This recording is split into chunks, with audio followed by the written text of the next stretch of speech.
Why is this still here?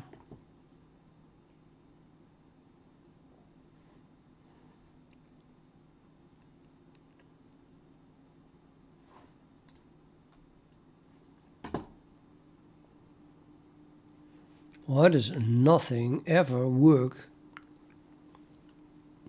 the first time or at all?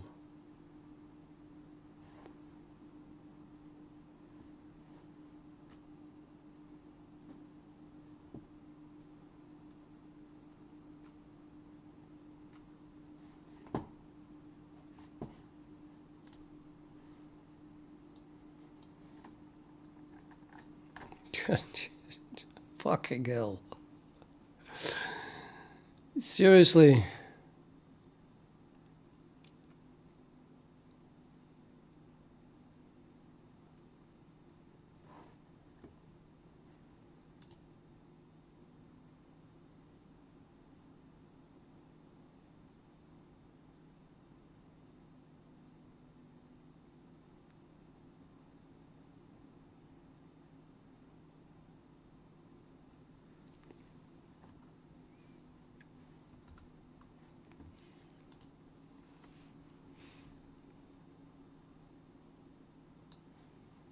Okay, just need these 3 packages. I'm gonna guess that that entails find package again. No, package check modules.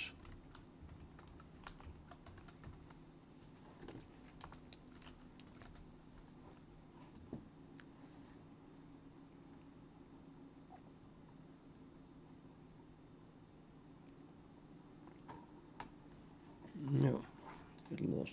It got lost.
Wait, I already have a required here.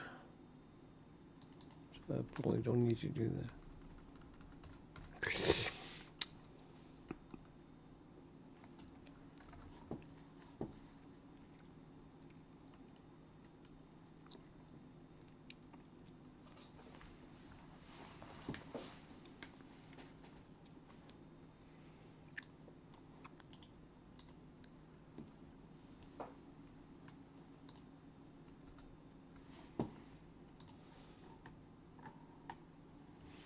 If I paste stuff in makefile form, I feel it gets confused. Like in the beginning I was just pasting this, and then it just wanted to execute the package config executable exactly the way it's being done here.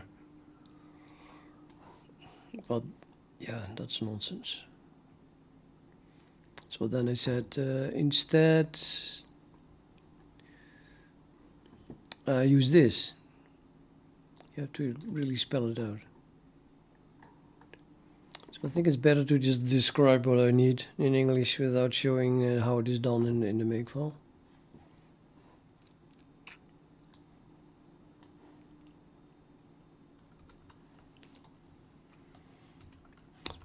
How do I add a custom rule?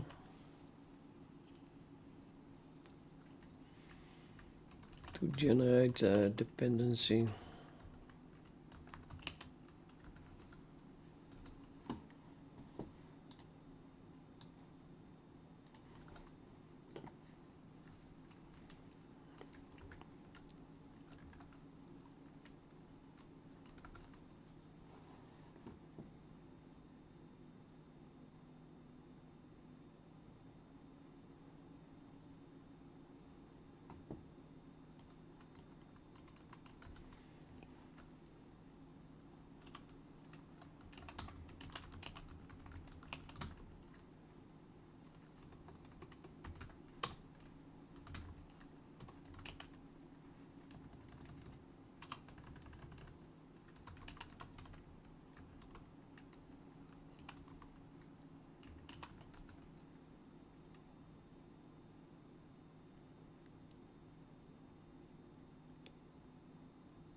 I lost my list.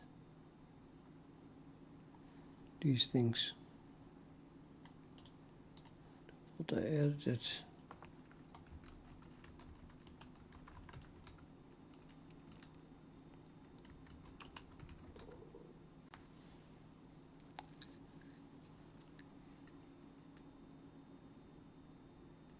No, here it is. Tony WL dips.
Just not necessary.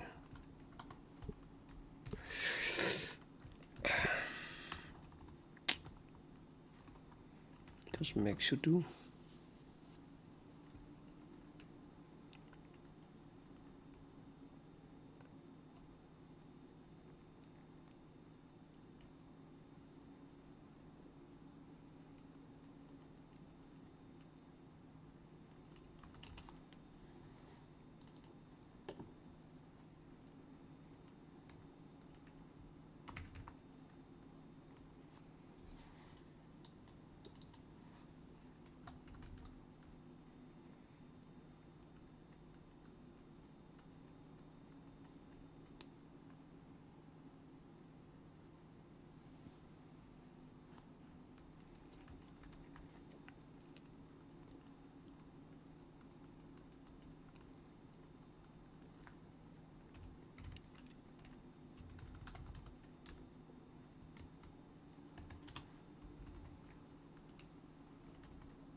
Oh, it is, yeah.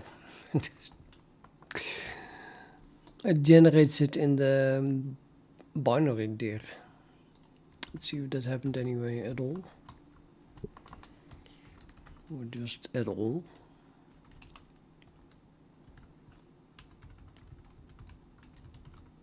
Yes. Yeah, we must include that. So the binary directory then has to be added.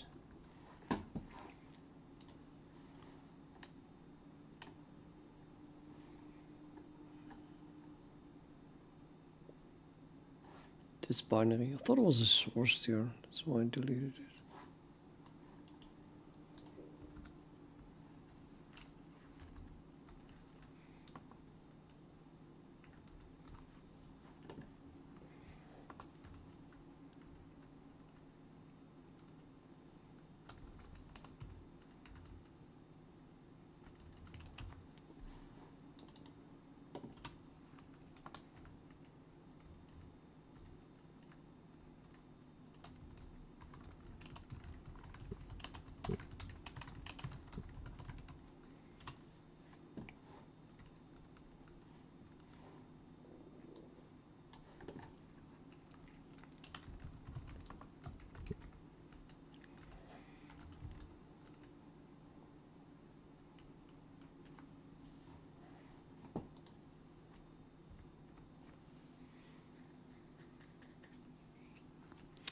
It compiled it. Means the CMake file is now finished.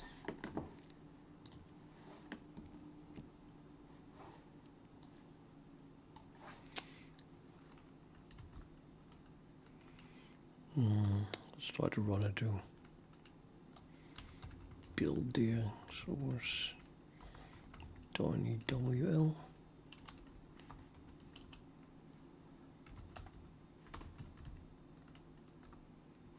Yep. Okay, why do I get a primary buffer size mismatch? I solved that by simply setting an environment variable, which apparently I lost. Oh yeah, of course I lost it, because that environment variable is set in this project at the moment.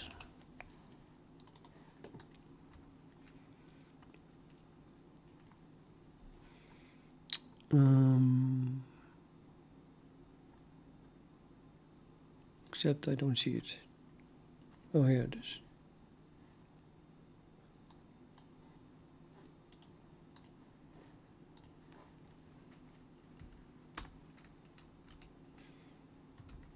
Yeah.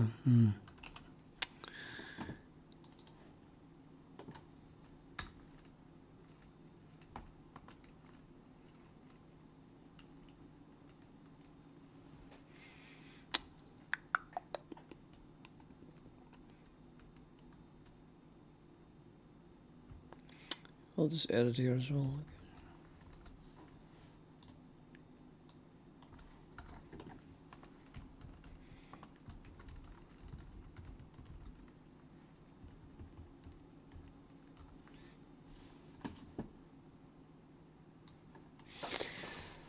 Okay, and then Alt Escape. That works. Okay.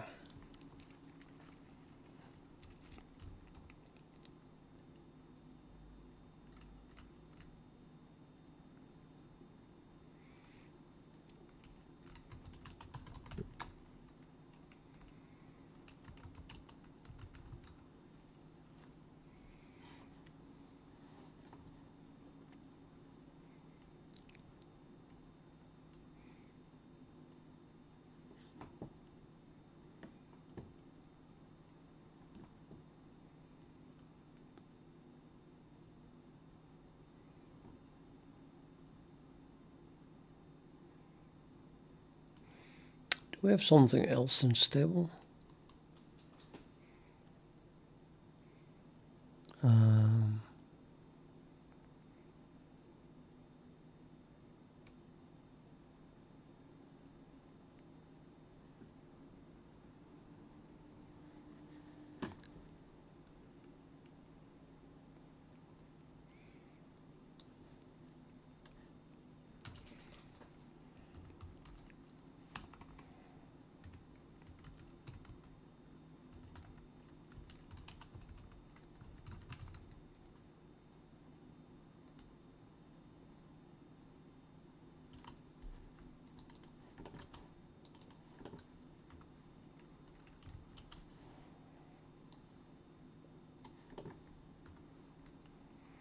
Yeah, we have unstable.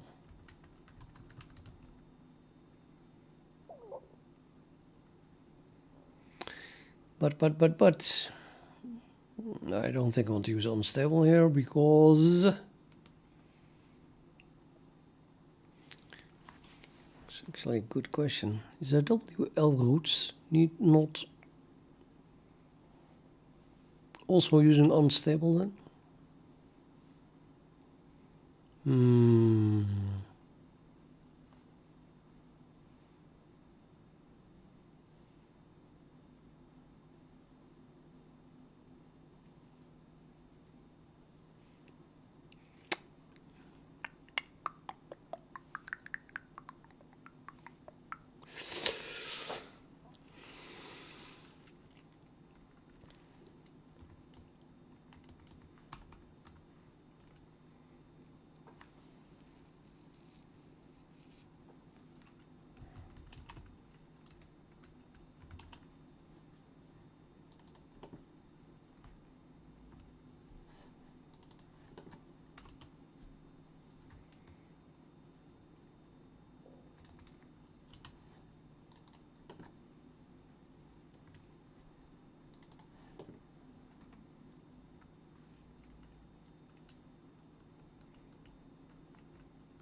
Version 6.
Very unclear.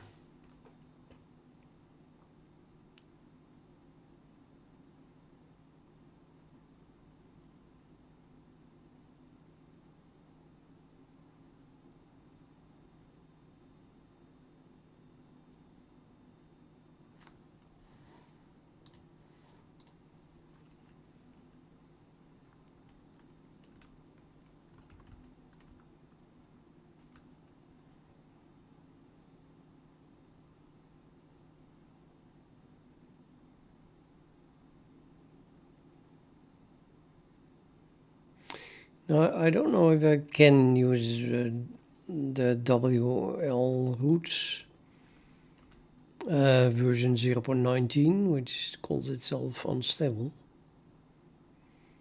together with this stable Wayland protocol.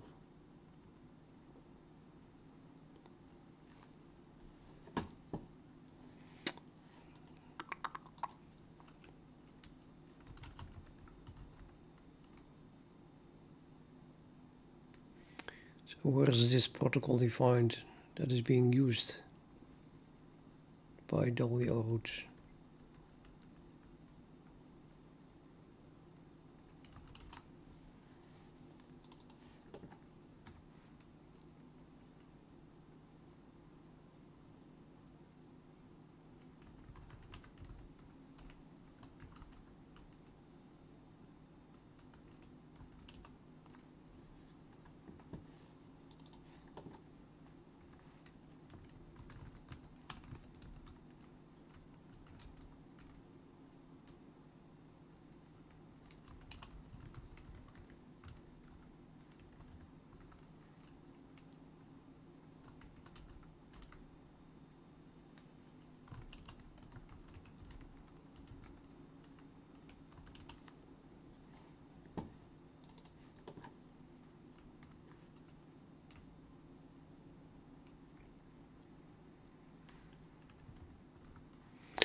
Yeah, I don't think it doesn't seem to matter.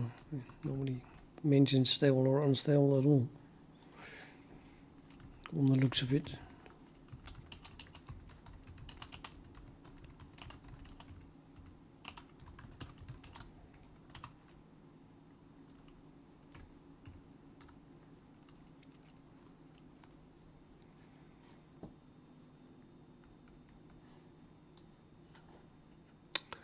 But then again,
zero point 0.19 is unstable.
Hello. Oh yes, Sumi.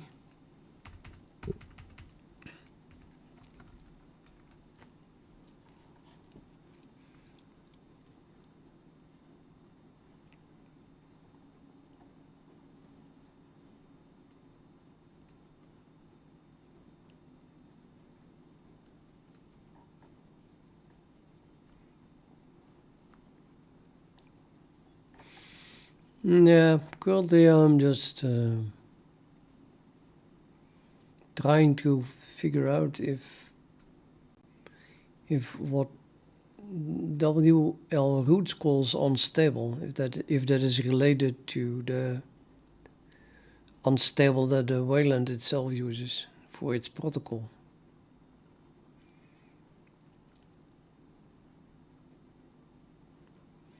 mean, this is wlroot, and it has a protocol directory, and it talks about unstable.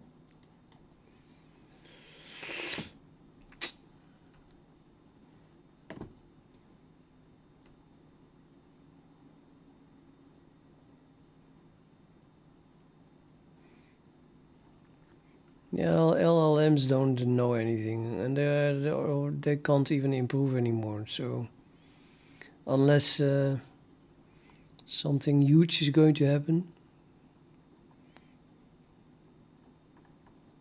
there is still nothing. There is still nothing to worry about, if you ask.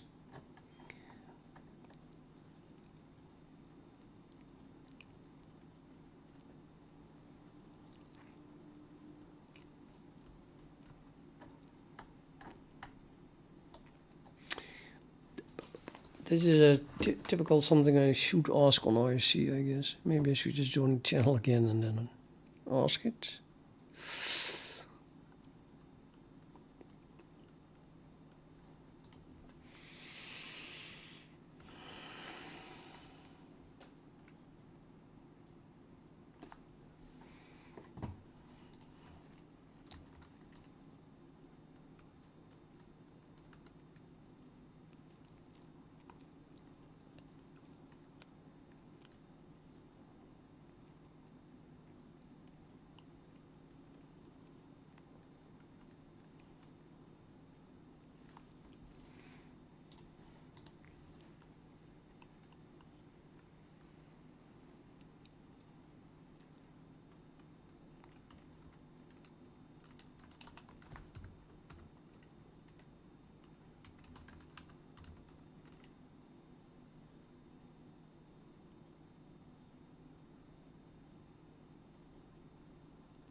I'm kind of copied this, so it's generating this from stable, and I just copied it, so they do that here as well. So we go into tinywl and then edit the makefile, I guess. Or maybe the makefile isn't very up to date. Well, they should be, but let's look at Maison.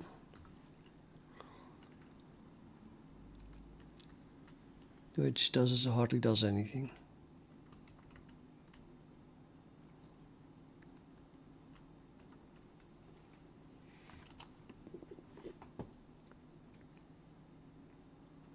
No, let's look at the makefile then. So here there's stable. And at the same time they define unstable. I would want to know how that is combinable. I'm gonna ask on IRC. Hopefully someone answers.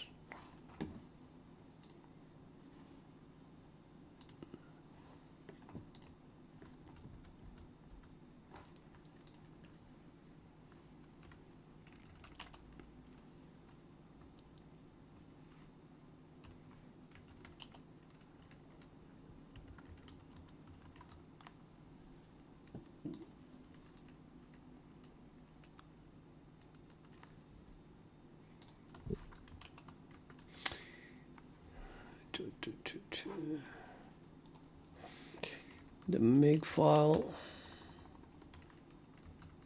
in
Yeah.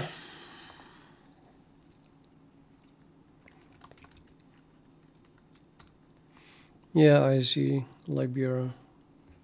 The developers are there of the wlroots.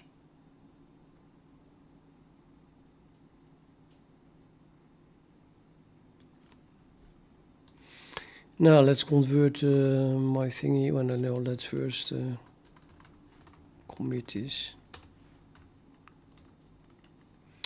I did already commit it? No, I did not.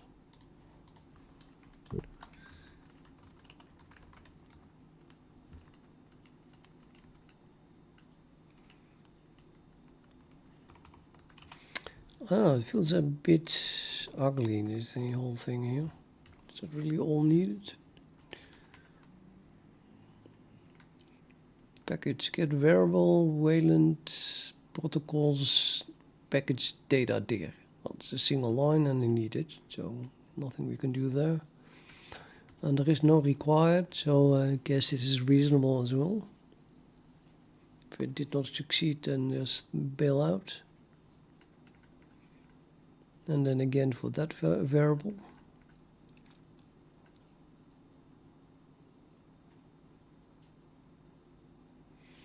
Yeah, and these are all the packages that I need. wlroots 0.19. I could just put 18 there maybe, or just even leave it out. Or.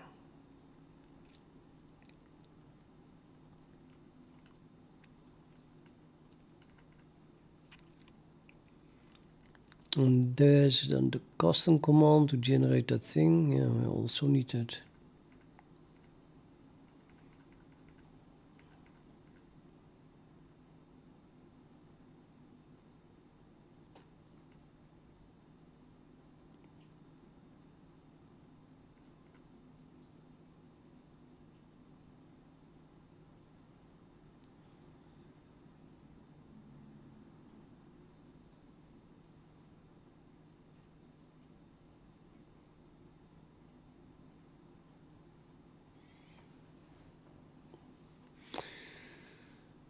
Wayland is just the future. Well, it exists already 15 years.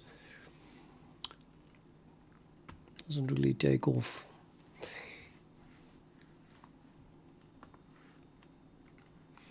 No, really, it's just it's definitely better for accelerated stuff and more secure. The reason I want it is that it is more secure.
An unstable protocol refers to a protocol categorization policy previously used by Wayland protocols, where protocols initially placed in the unstable directory had certain naming conventions applied, requiring a backwards incompatible change to be declared stable. During this phase, protocol extension interface names were, in addition to the major version postfix, also prefixed with Z to distinguish them from stable protocols.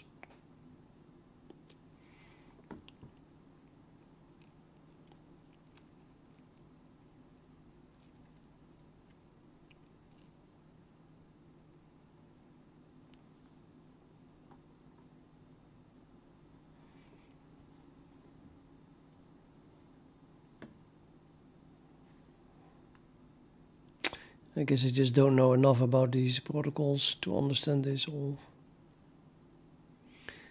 Depending on which stage a protocol is in, the protocol is placed within the top level directory containing the protocols with the same stage. Stable protocols are placed in the stable directory. Staging protocols are placed in the staging directory, and deprecated protocols are placed in the deprecated directory. Unstable protocols can be found in unstable, but new ones should never be placed here.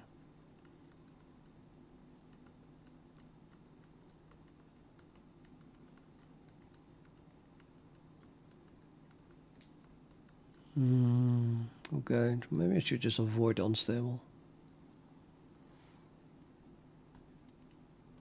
Protocol development procedure. To propose a new protocol, create a GitLab merge request adding the relevant files and Maison build entry to the repository with the explanation and motivation in the commit message. Protocols are organized in namespaces describing the scope.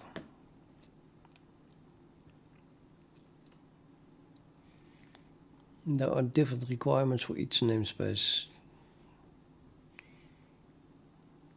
If the new protocol is just an idea, open an issue on the GitLab issue tracker.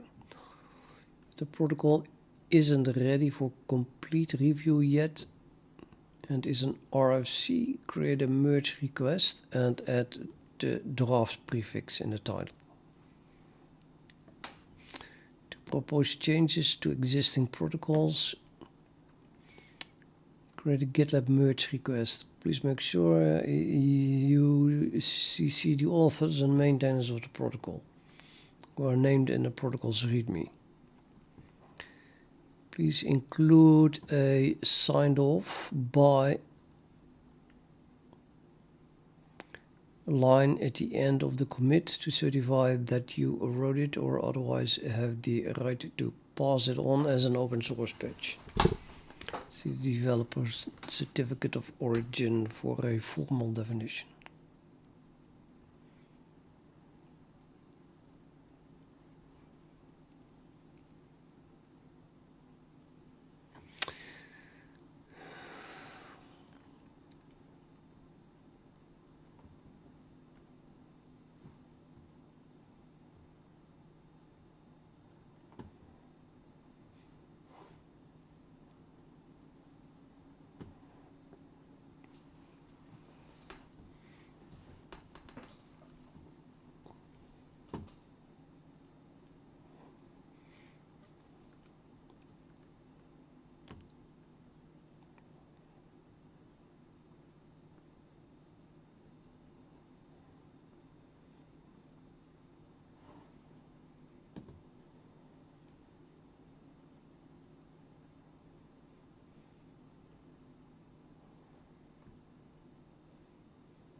Okay, well,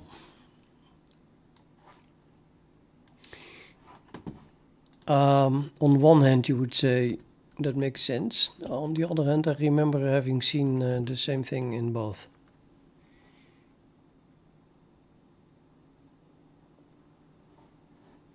There.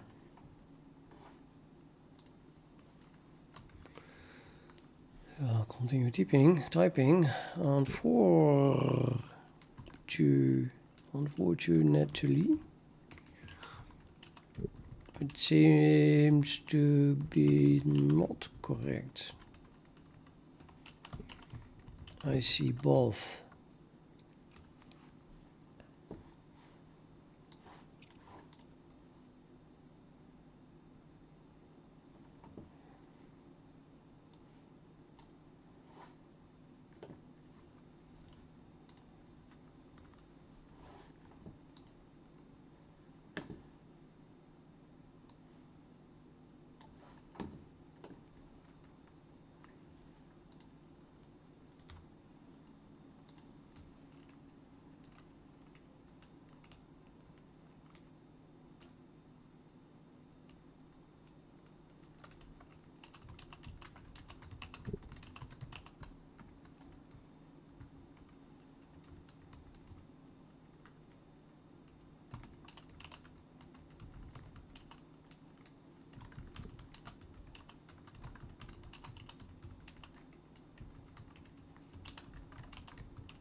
Okay, I think I got it.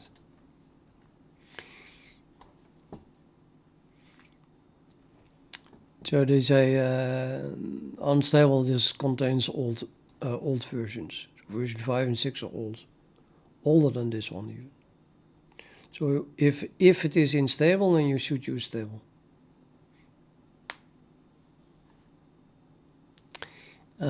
Tiny WL only uses XDC shell, which is unstable. So that's what we want to use. And then independent of that, we have an stable or unstable version or something for wlroots itself.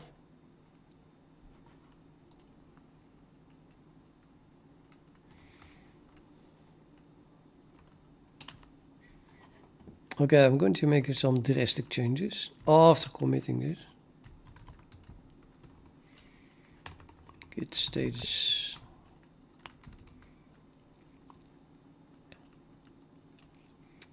Yeah, we can just commit everything now, by now, I think.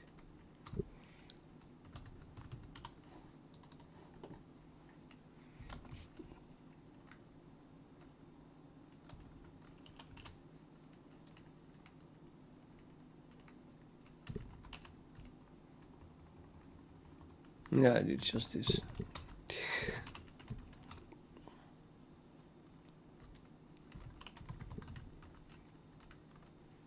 Okay, step 1. Turn this into C++.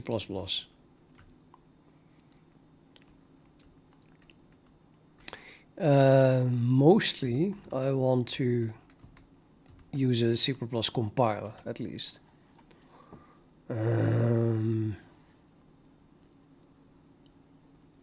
Or maybe not, actually. I don't know. Maybe I should just start copying stuff one by one instead of.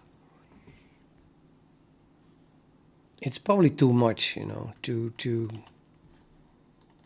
If I just compile this with the C++ compiler and then start changing things, then you get probably a mess.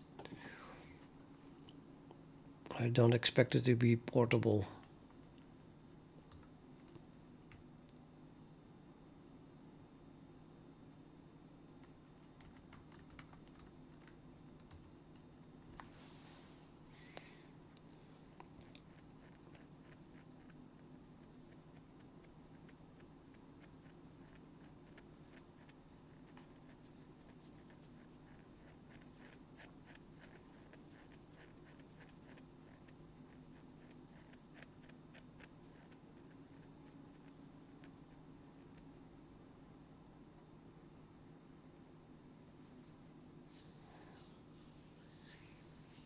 No, it does not mess up things.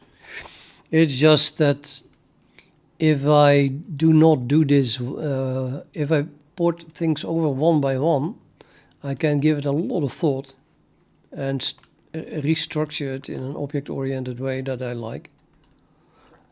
While if I just copy the whole, how large is the thing? 43 kilobytes at once, then I have to make things work. Partly C++, partly C. And that's probably going to be a problem, I feel. I mean, the advantage would be that then you have something that is runnable, so you can continuously check. Then you make a change and then you run it again, and then if it still works, you just make there was no problem or something, but I don't know. I probably want to do a complete rewrite. So a rewrite is very hard to do, I think, incrementally while having all the code in place.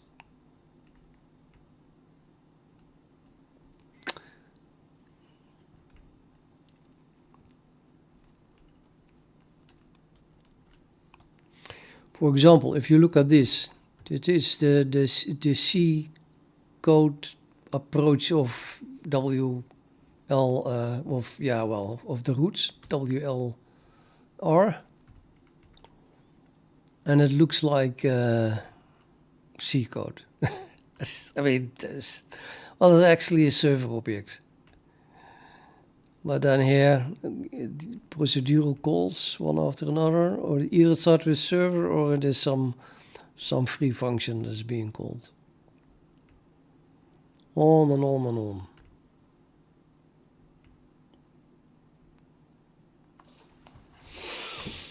It's confusing. That's probably confusing anyway. You just have to put a lot of time into it, understanding every little bit of it. Still, okay, let's begin with the very first line here.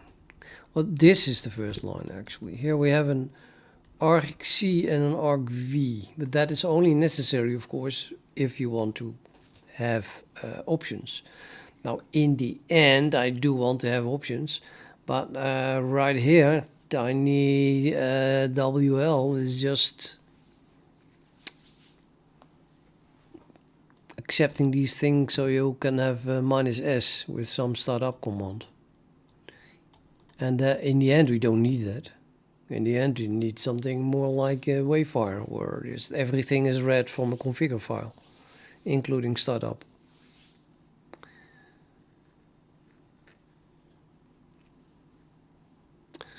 God, I hate command line options. I never really got around to running my own utils for those. It's just always a pain in the ass.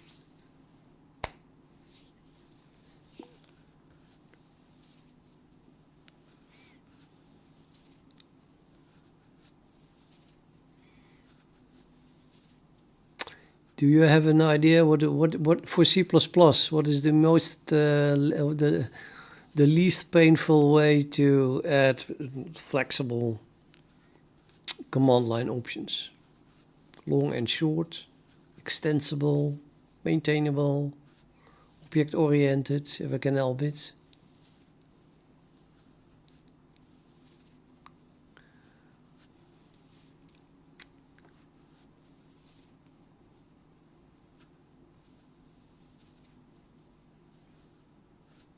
Is it something I want to begin with anyway? I could leave out options at all at the moment.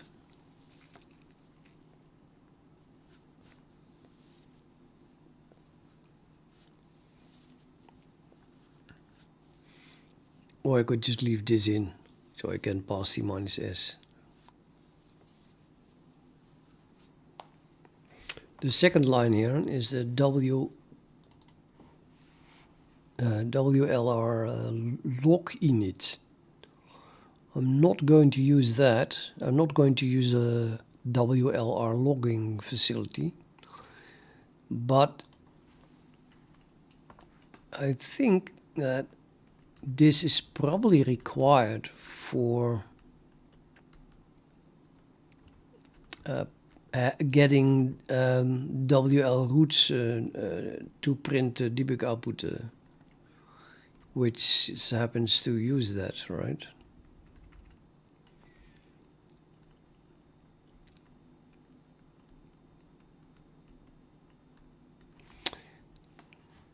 Now, if there was documentation, then we could find it. Oh, actually, there's something I didn't test yet. So I have this. I should be able to make C-text now. Yay.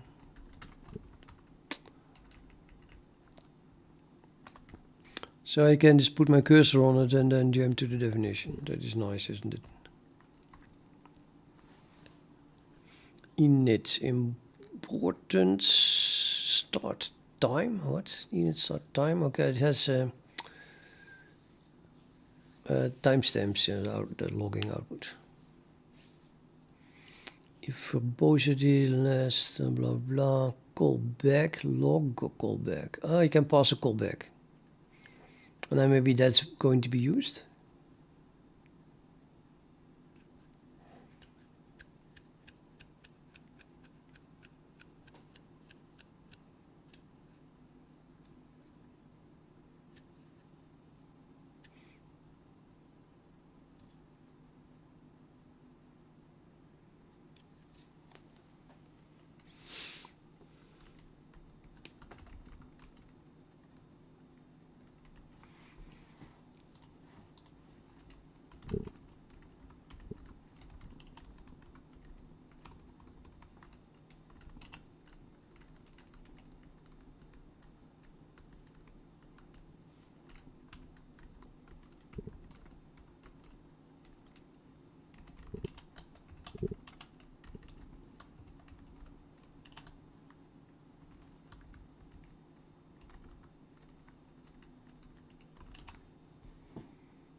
Okay, so even a .c file in the library calls wrlog. If I still want that to work, but I want to intercept it and use my own debug output, is that possible?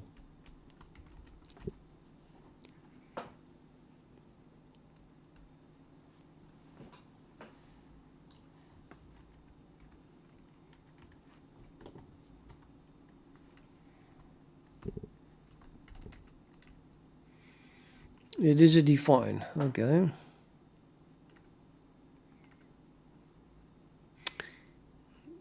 Just puts an underscore in front of it. And then calls something.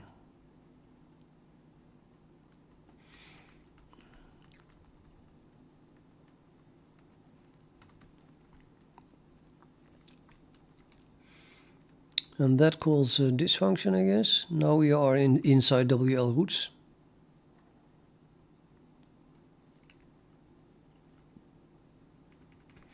And that calls log callback. And that is probably a function pointer then. Yeah, here.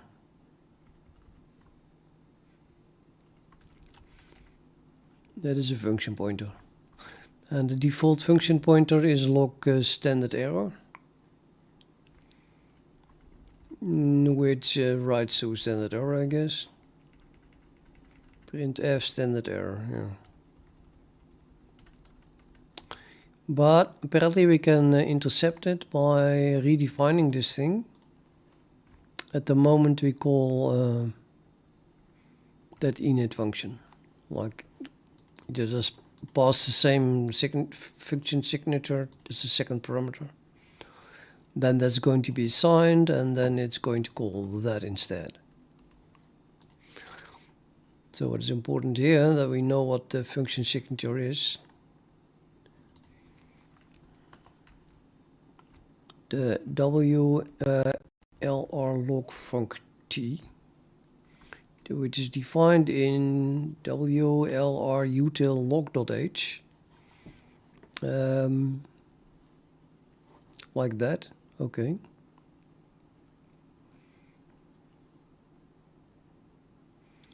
It does use an enum, however, that we cannot redefine. So we're, of course, well, it's kind of logical, I guess. We're stuck to this.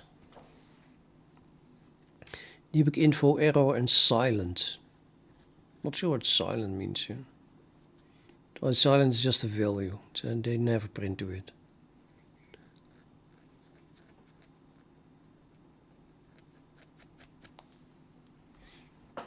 Okay. So I'm gonna define that somewhere. Very soon, however, I'll need C++.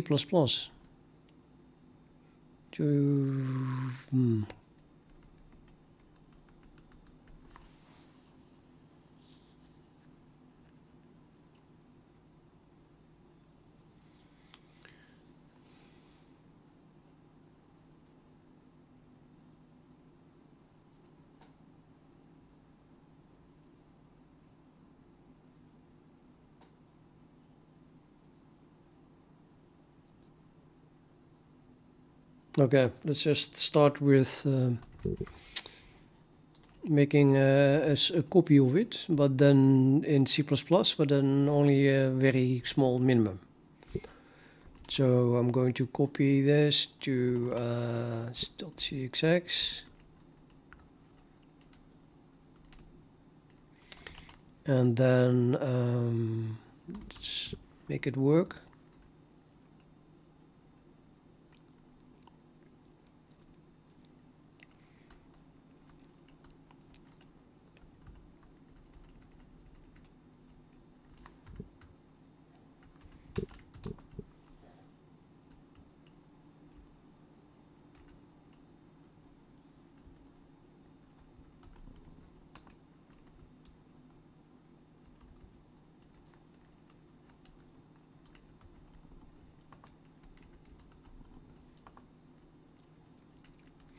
Well, let's just call it the arc.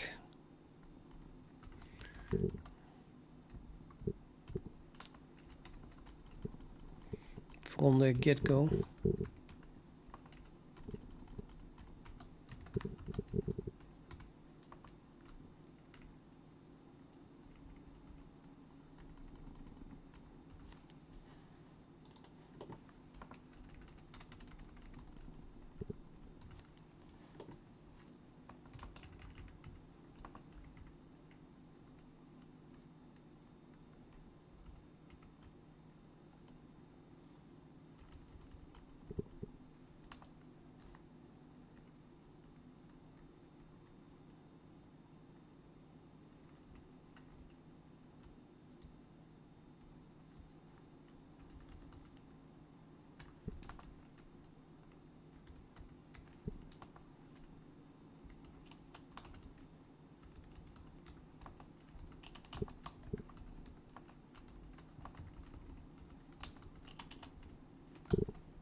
No, like there is no concept of public here, because it is just an executable.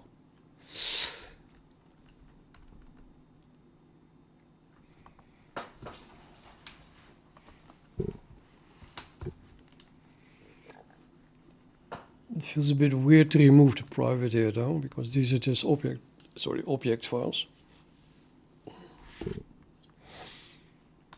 Well, no, I'm gonna leave it like this, I think.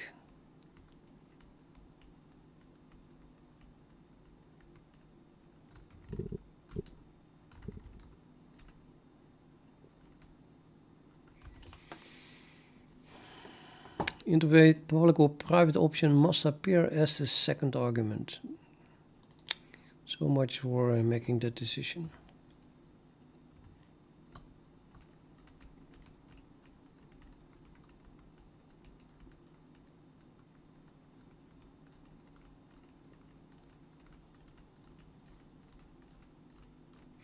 No, then we'll just make everything private.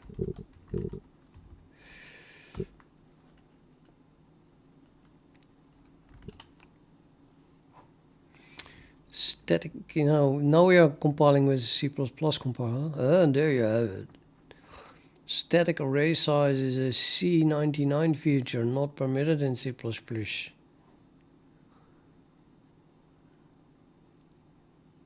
And that is in something I don't control. That is C code. And this is included from, so this is just them being assholes, not putting extern C around it. Now we have to do that for the whole header, I suppose.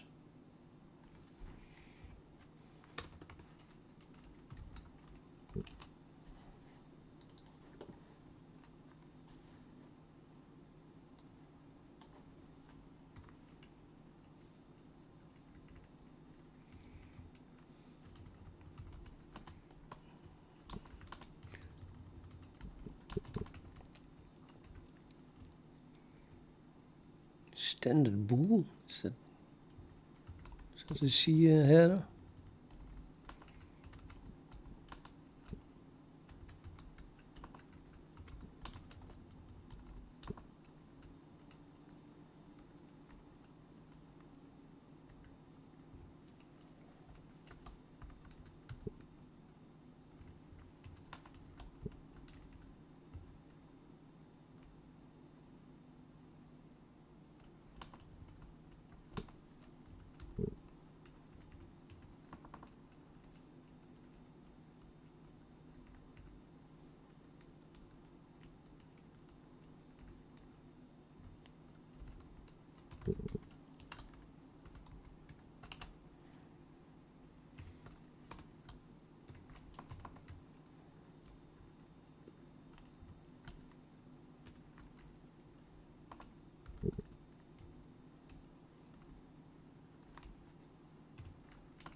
You gotta wonder how other people do that then.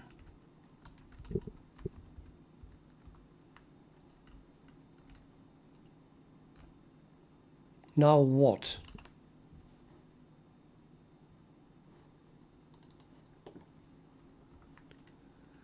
Why is my extern C not enough to include this? So shocked.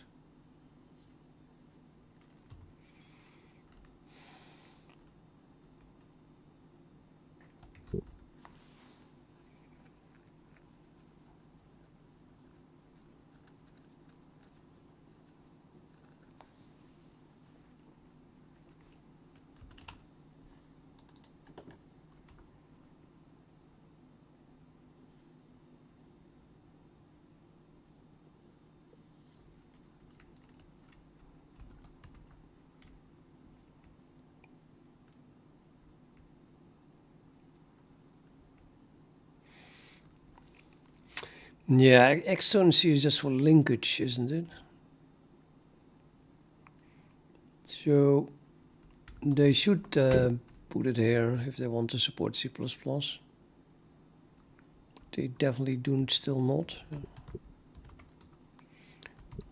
But apparently it's not enough to completely switch to the to C. So I'm getting the feeling that I have to split this up into a C wrapper that uses the wlroots or something. But God, how is Wayfire doing that? For example.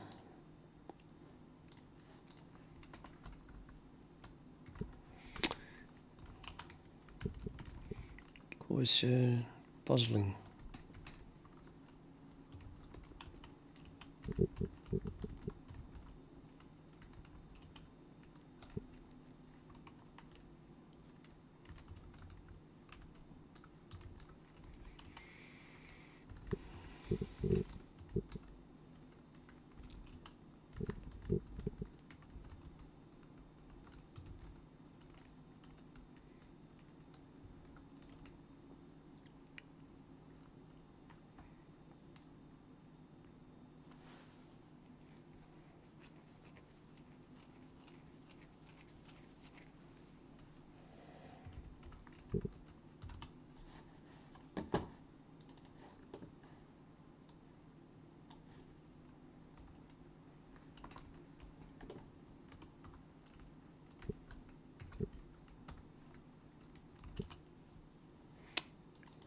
That doesn't make any sense.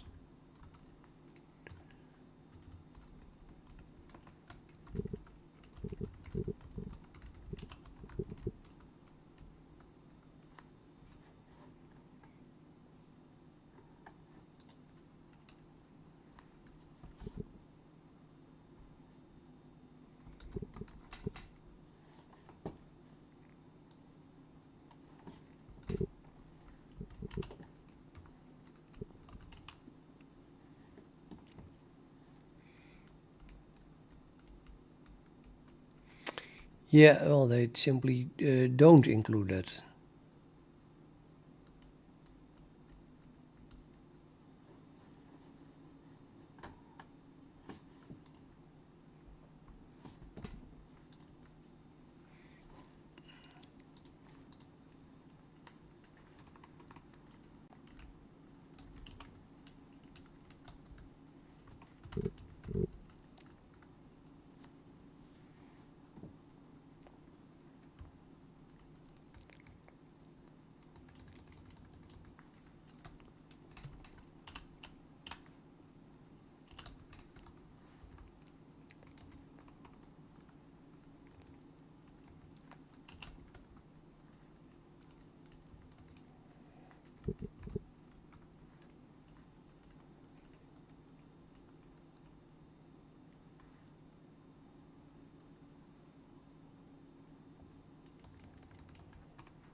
But this is in the wlroots itself.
Okay, sleep well. Yeah, thanks.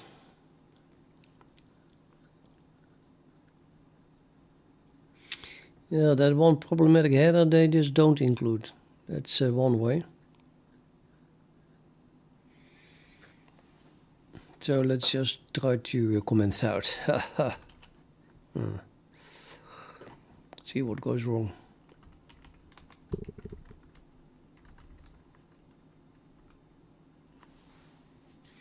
Incomplete type WLR scene tree.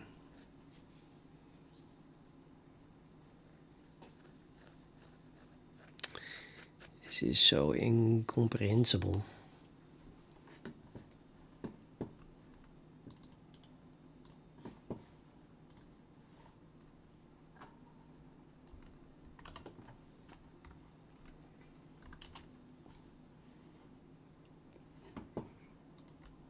So just don't use that here.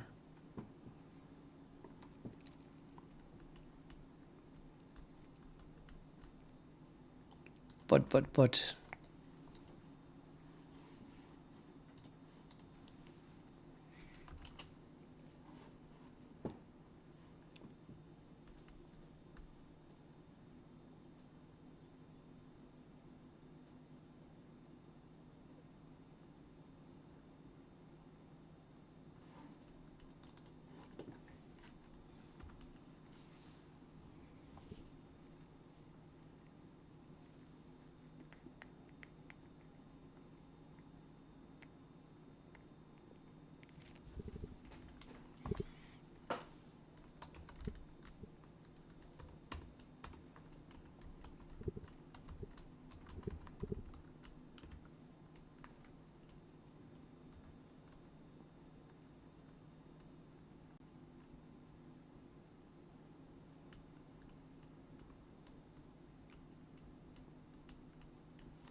I'll forget static cast. I'll just do it on the C way.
Wait a minute.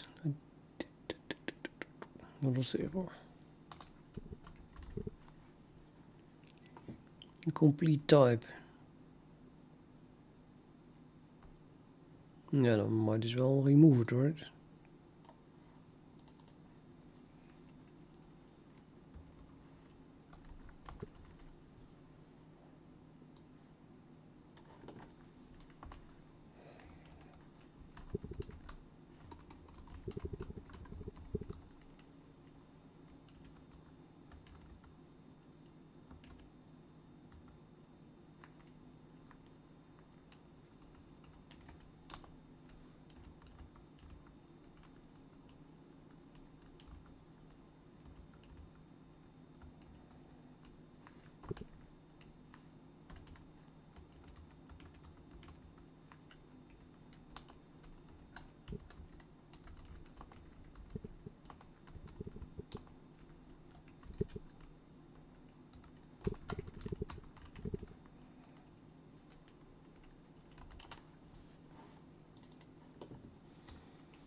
Okay, this is fatal.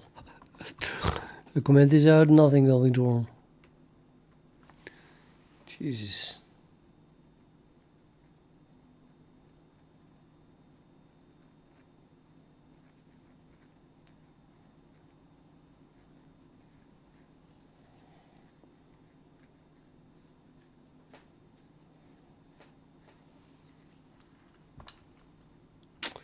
No, yeah.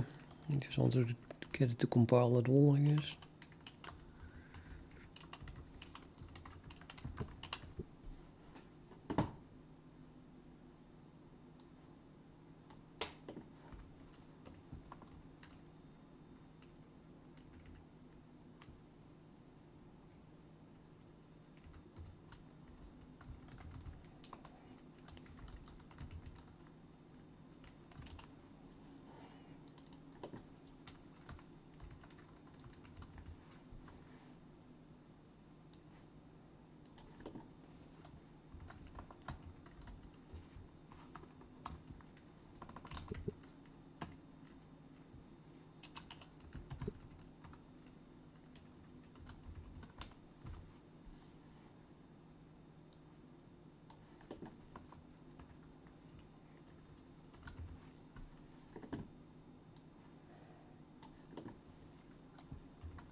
I never assigned that thing.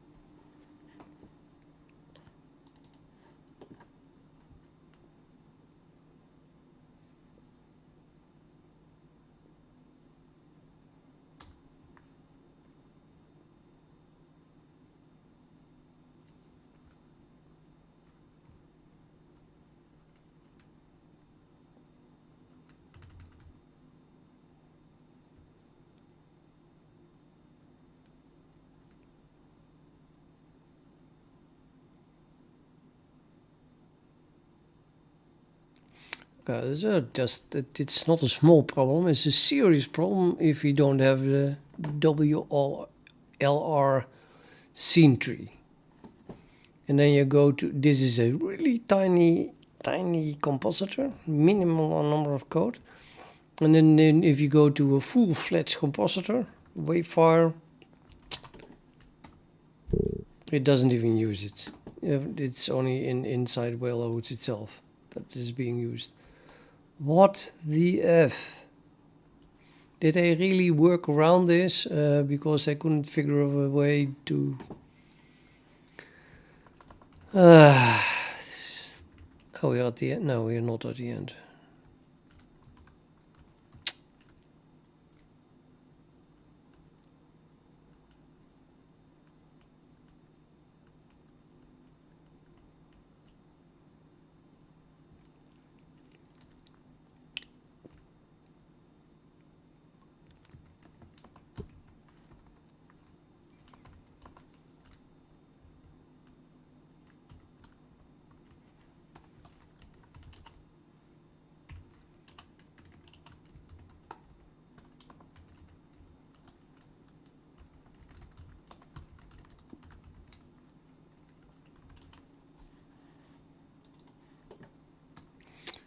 It's 984. How many line numbers do we have?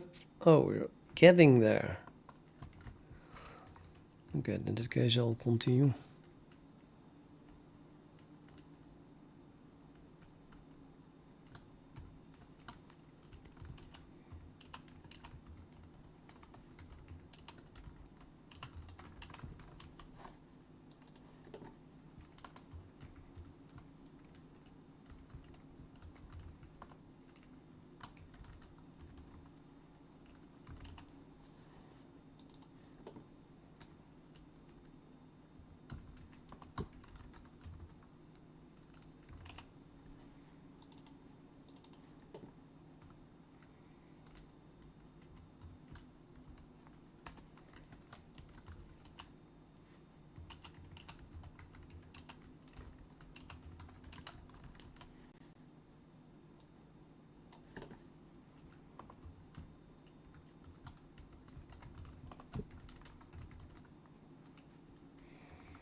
It compiled. Now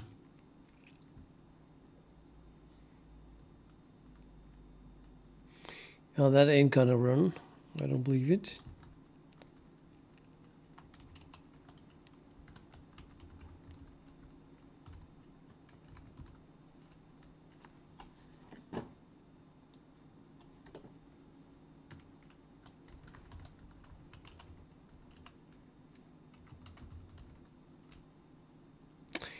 It doesn't even crash. But we don't have a console. That makes sense.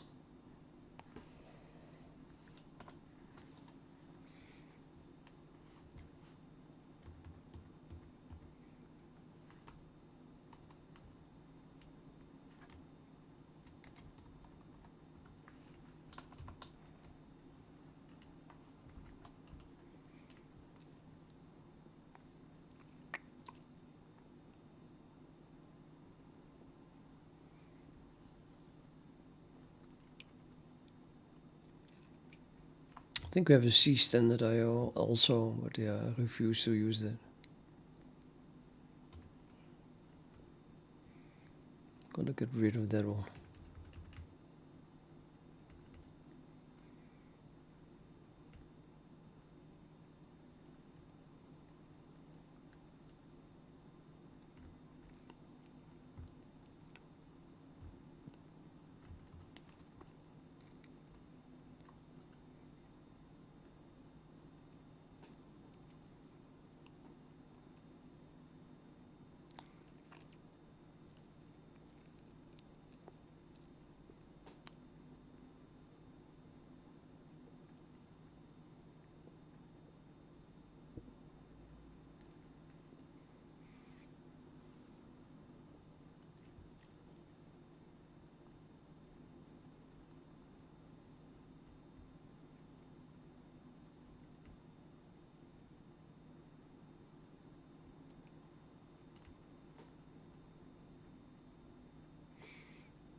Unfortunately, I need a bathroom break. I'll be back in 5 minutes or something.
Thus.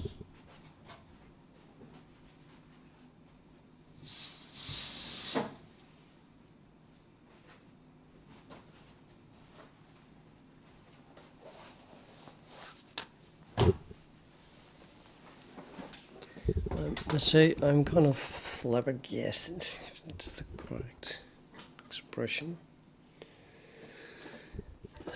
by the fact that a C header is able, apparently, to forward declare a function in a way that you cannot use it anymore in the C++ code. It doesn't make any sense.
No, so it should not be a main in it.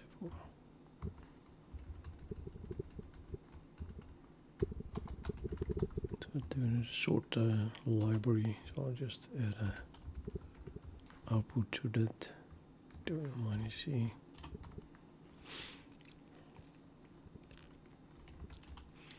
Now we're going to add a bar CPP.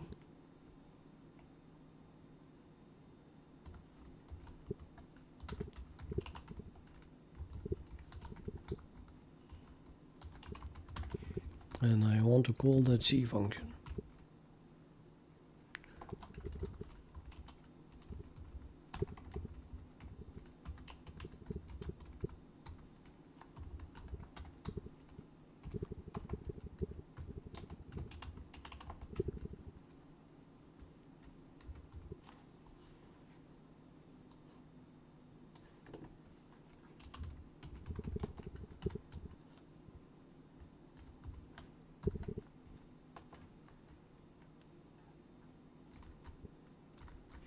I don't even know what the static means actually.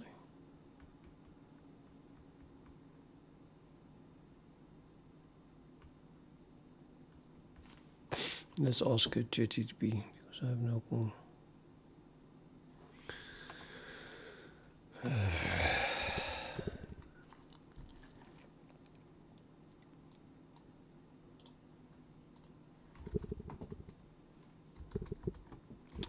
Or ChatGPT Claude, I mean.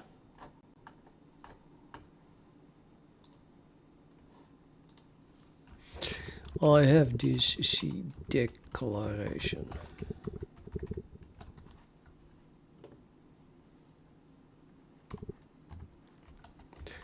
What does that static mean?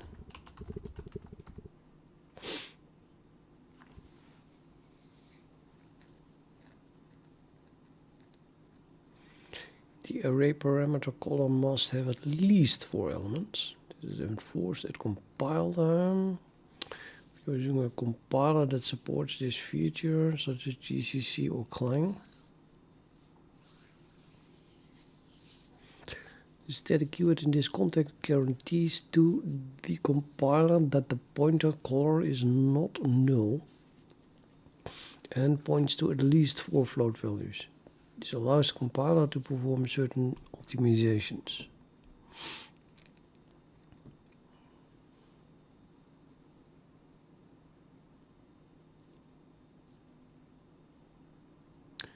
You would call this function like whatever.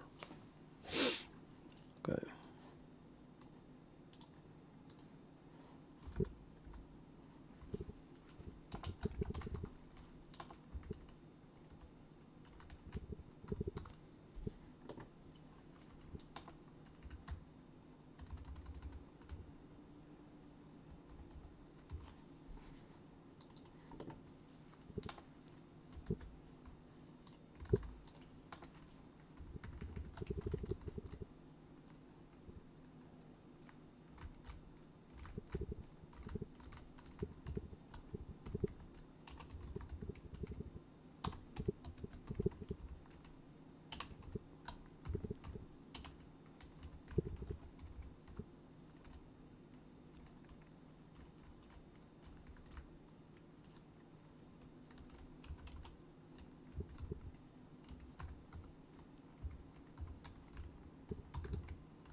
I'm going to make an issue of this.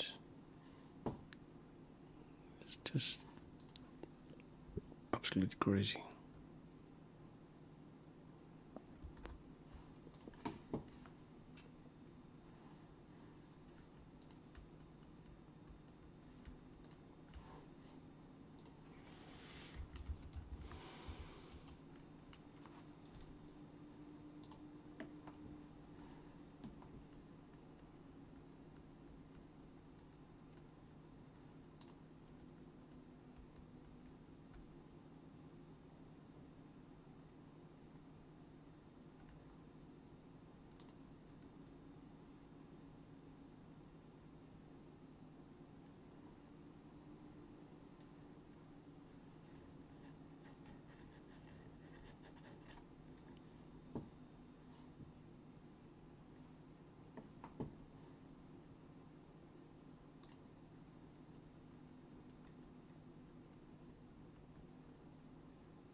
What the hell is a scene tree anyway?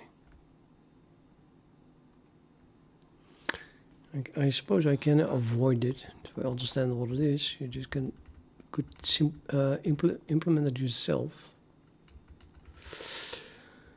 And then just not use this part of wlroots. But yeah.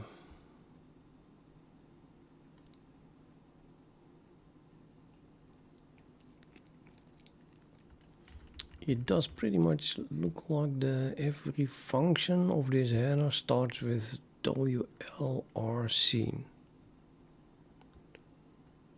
So it's probably easy to detect.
Are we around already?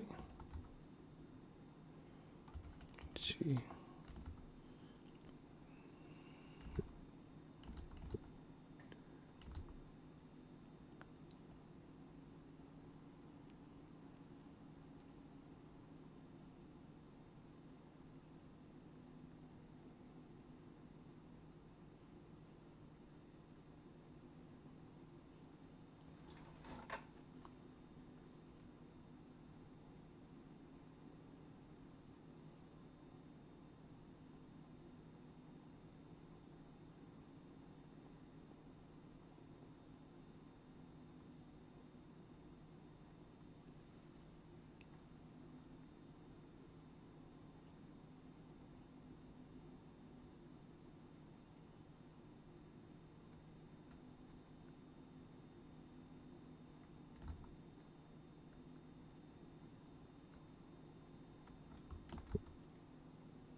Raise to see node raise to top. WLRC node pointer current top is WL container off.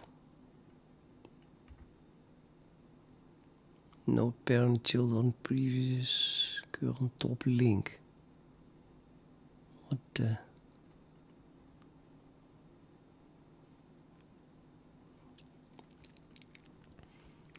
Okay, apparently that is the current top. If node is already equal to current top, then we're done. Otherwise, move the node to above the current top. So I guess it's either a linked list or it is a double linked list. How can we find that out? Probably in this function, right? Place above. You have a node and a sibling. You should not call this if they are the same. Node parent equals sibling parent.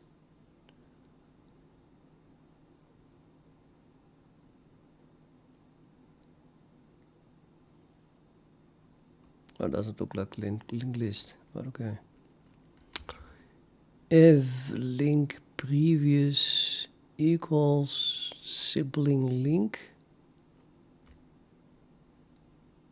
return. Probably means that it is already there, that it is singly linked list. Then I wanted to have we wanted to be above the sibling,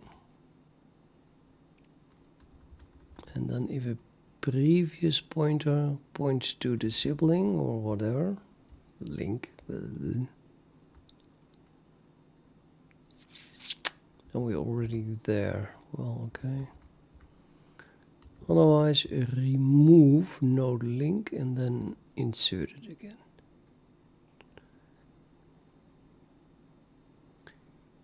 And which is Wayland thing. See, this is where I want to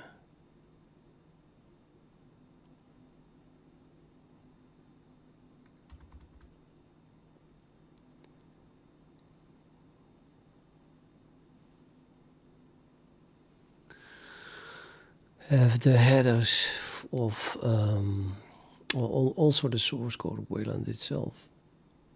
There should be a header though. Can't jump to this. Nope.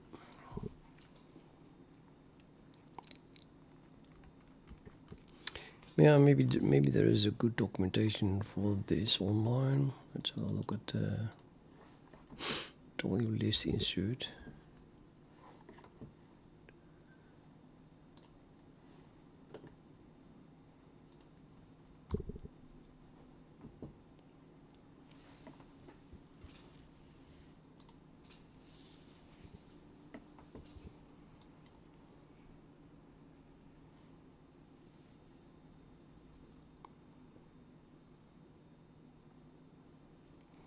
Works with the wlist. Looks a very double linked list. Doubly linked list. On its own, an instance of struct w list represents the sentinel head of a doubly linked list and must be initialized using a WL list init. When empty, the list head and next previous number point to the list head itself. Otherwise, next references the first element in the list and previous refers to the last element in the list. Use the struct WL list type to represent both the list head and the links between okay, just a doubly linked list.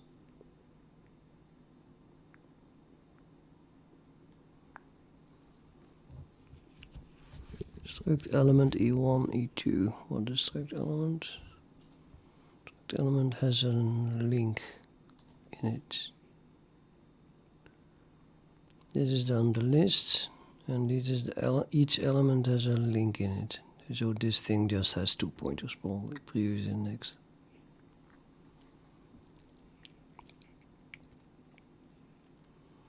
Well, I don't want to use that if I can avoid it, because C++ has that stuff itself.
So this is a node. This is a node, yeah, in a doubly linked list.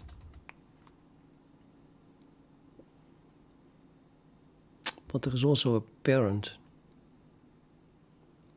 WLRC tree.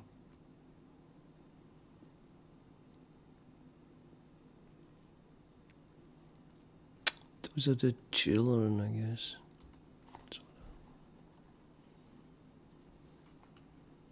Children of this node. Maybe this is a map like that black tree thing.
Such a C code.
Okay.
Now what?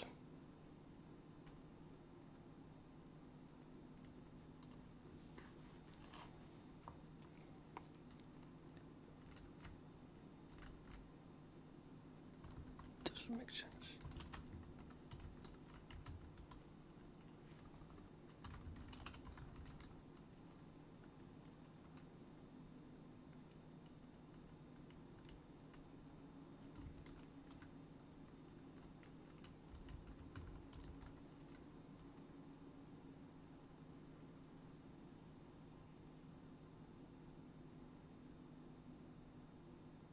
Blink, blink.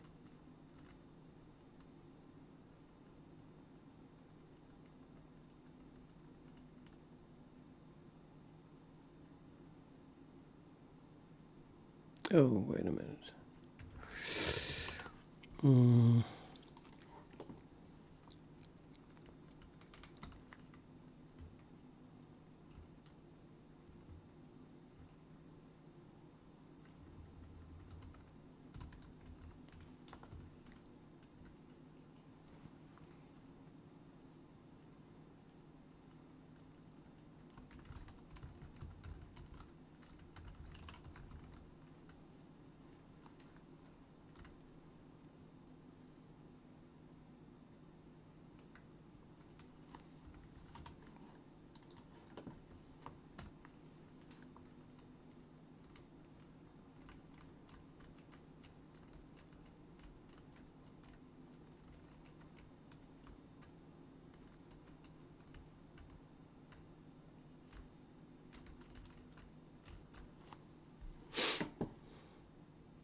Okay, I'm slowly forming an idea here. Let me just implement it. Of course, the wlroots does not have a namespace, because it's in C. And I'm going to create a namespace, wlr, that will contain all missing functionality now, the scene-related functionality. I don't know yet how to do it, but we're just going to call C++ stuff here, and then I'll make it work somehow.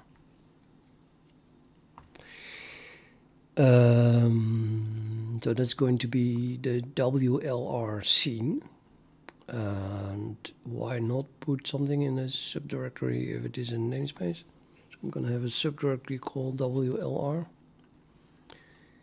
I suppose, in the current directory. And then an object called scene.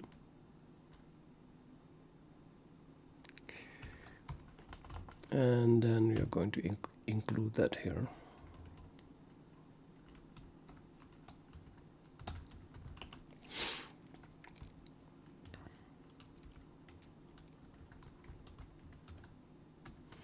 I use double quotes so that it just is relative to the directory that this file is in, the tiny wl.cxx. So I just, in the current directory, create this directory. Then it will use that.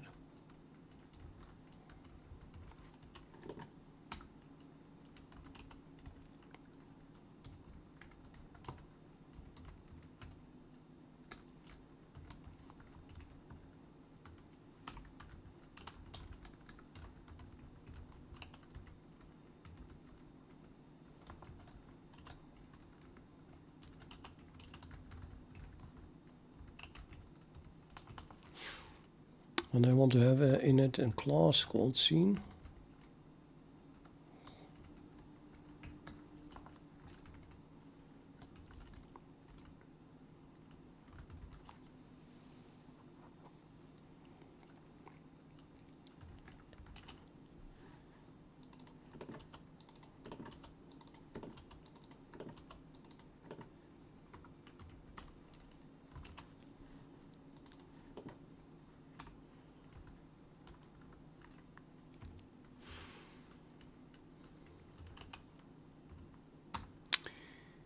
And then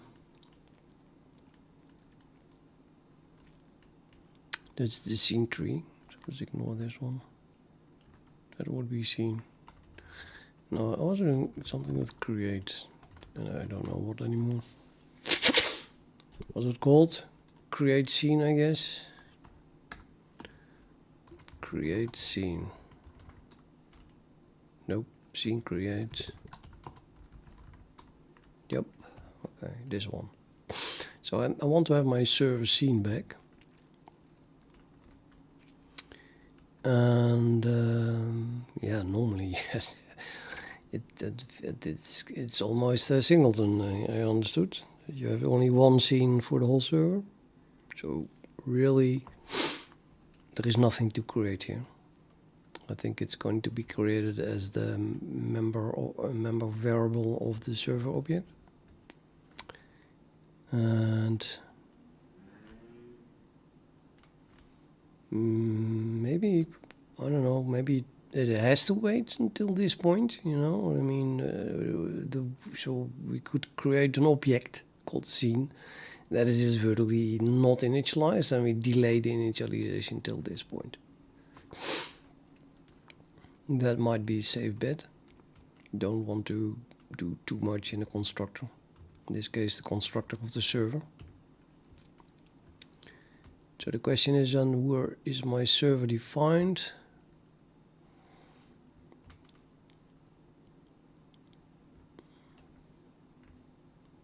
Yeah, well, at least it's, well, it's a local object, okay.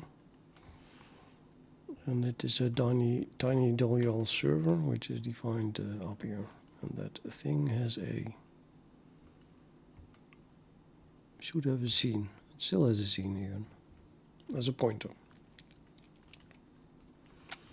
Yeah. This is, I'm not going to turn this whole thing into C++ in one go. So the thing that I just said is this is going to be a member function, so I would make it a scene underscore or something like that. And maybe it should just do that. Why not? It's still public, still accessible. This has an underscore now and a different type. I tried to compile this. Maybe you are using scene because it existed, even though it was a pointer to an incomplete type. Let me try to see if it is being used somewhere. Nope. I did change that file though, so why did it not make that again? What? Oh, that's weird.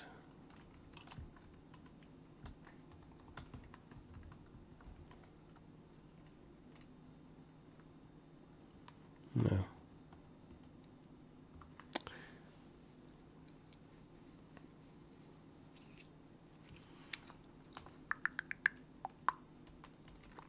How verbose is my... It should be super verbose. It is verbose. I should have seen a recompile. Come on, what the hell is this? Even with CC cache. Can this do... touch that thing and then make should recompile it. No, it's beyond me. Did I change the wrong thing?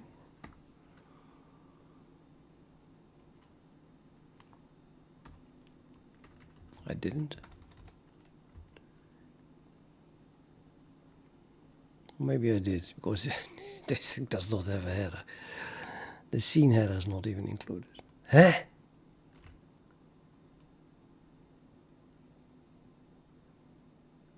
Oh yeah, right. This is this is the source directory.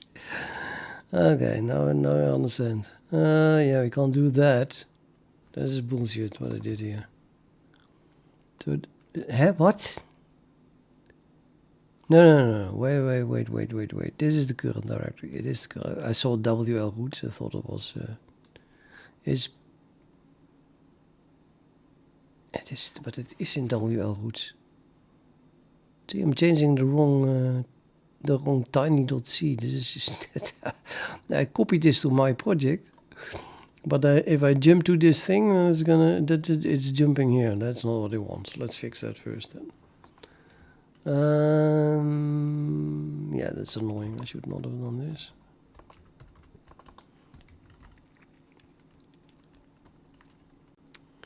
Don't want to jump there, so we have to print environment. This is an alias that prints all my sources, and that includes printing all the sources of wlroots. But definitely not tiny, right? So we don't want that. So I do all names ending on star.c, but not can do not name tinywl.c and name star.c. Is that working?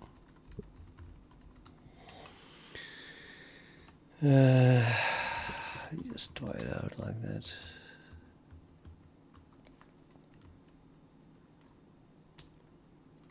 Yep. Now we jump to the correct tiny. Well, actually, we even jump to .cxx now, but there should be another one. No. I only have .cxx. Apparently, I'm not even listing the .c thing. I have a .c here, but it's not listed in the alias. I'm only listing .cxx files here, so.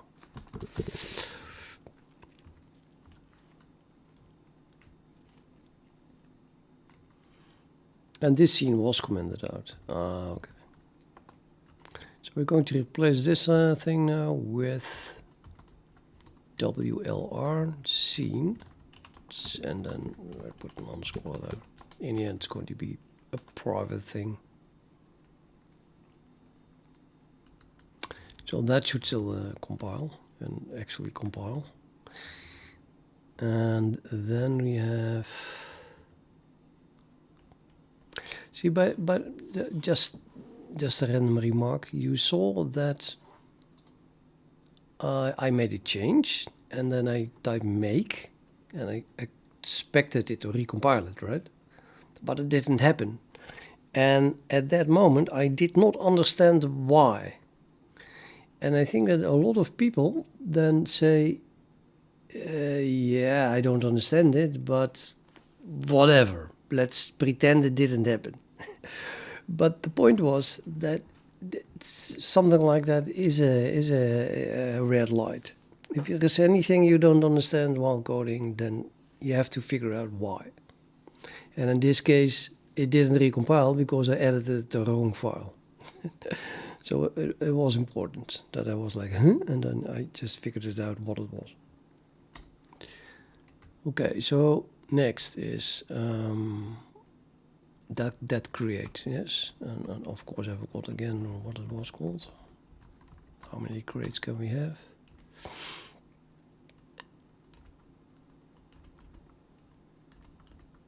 A lot. Okay, we have a lot of creates. Maybe I should have, no, okay, too many. Damn it.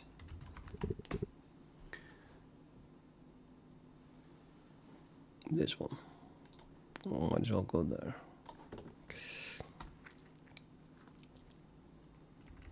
This one, okay. So now we don't need this line because it's just a member that is already created. It exists. It's not a pointer.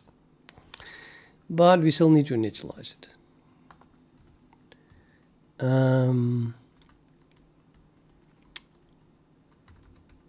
So perhaps I should do instead here, well, it's an underscore now. We do the initialization, so I'm going to do init at that point instead of, well, in the constructor basically.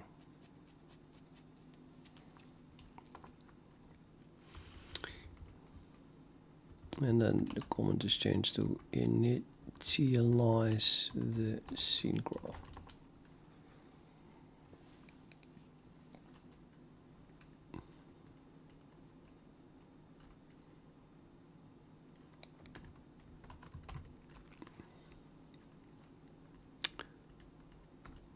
I hate abbreviations, but for some reason initialize is always abbreviated to init. And I really thought about it to use. Am I not jumping to scene? Oh, I am. To use the full word initialize, but no.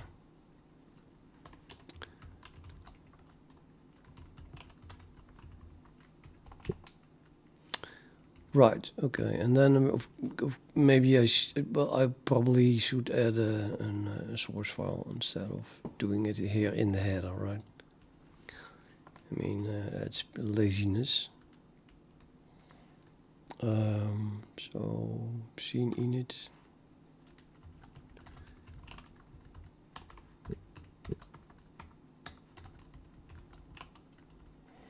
WLR.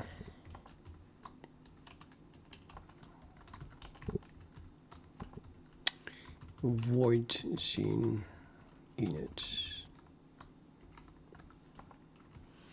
Now let's add debug output immediately. Dout entering PC notice scene init. So I don't have to implement it. I already know that it's being called. And then because I do a debug output, I need debug.h as well. And then we need to add this file to the CMake stuff. The way arc here now also needs scene.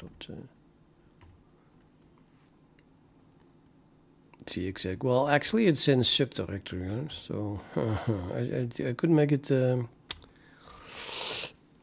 an object file, but I think it also works. You should not do this, but it works. So for now, I'm just gonna add the directory in front of it. And I think now it should work. Undeclared identifier scene. Well, it does try to compile it at least. I've got to include a header. Include scene.h. Also double quotes, of course. These things should not be double quotes, by the way, but I'm so used to that, so I just do that. Theoretically, you should only use double quotes for stuff in the same directory as the source file.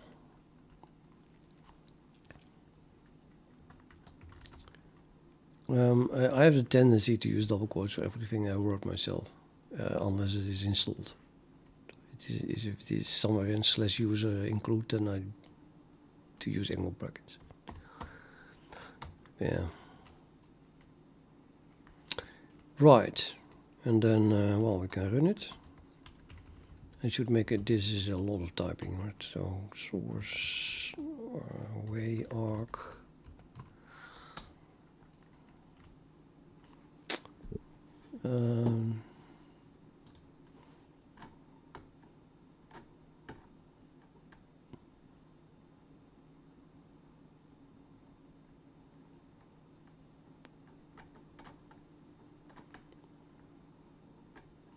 Okay, I think I know why.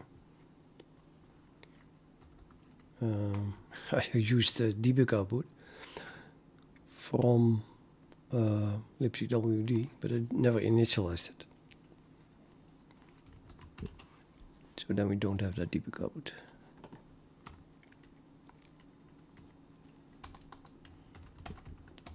So in order to get debug output, you need to add at the top of main debug namespace debug init.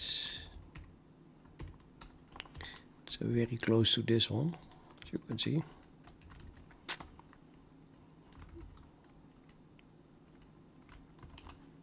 Unknown identifier names as debug. That means that I also need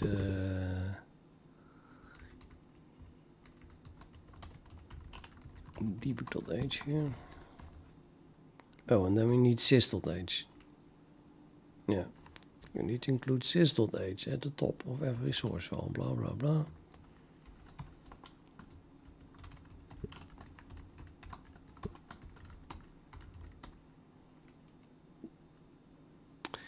Okay, and then we run it again.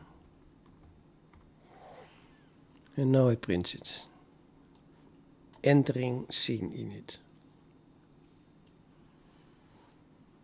Happens pretty late.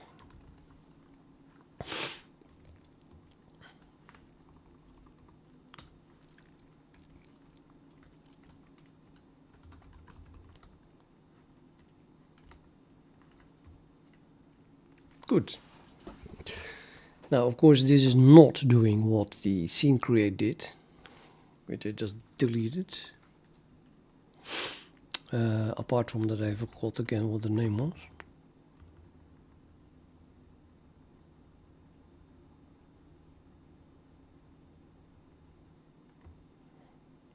WLR scene create. I have to look at what it is doing, right? So that would be here. Oh, that's not the implementation. No, this one here. What this is doing is, oh yeah, this is about the thing is a pointer. So it allocates an WLR scene. We don't have to do that then. And then it calls scene tree init. Brilliant.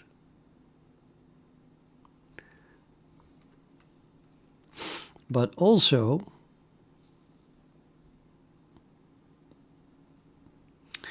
a list init for outputs and all other lists that are contained in the scene.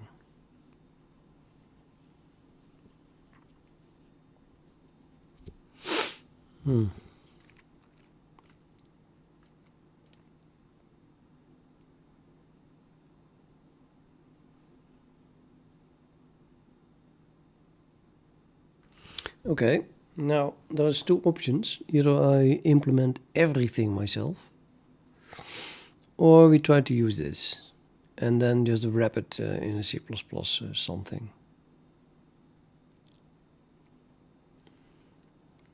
And I have to say that on one hand I'm not super sure about it, but on the other hand, you see they do a little bit more than you would expect. Maybe I should just try to reuse this code instead of. I mean, yeah, why not? You know, otherwise you have to reinvent the wheel. Maybe it's possible. So let's try to simply use the existing code, which means that I don't know why they put it on the heap. My version is now not on the heap, but yeah.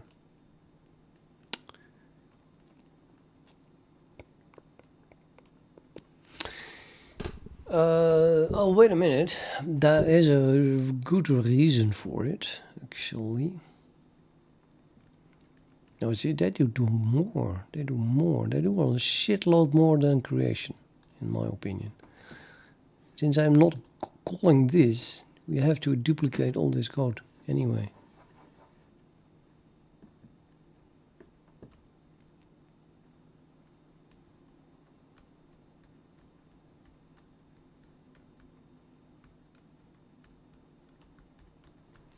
Yep, going to have to make a complete duplication. I'll have to do that anyway, because I can't include a header that defines this wlr scene struct. Unfortunately, it's not that big.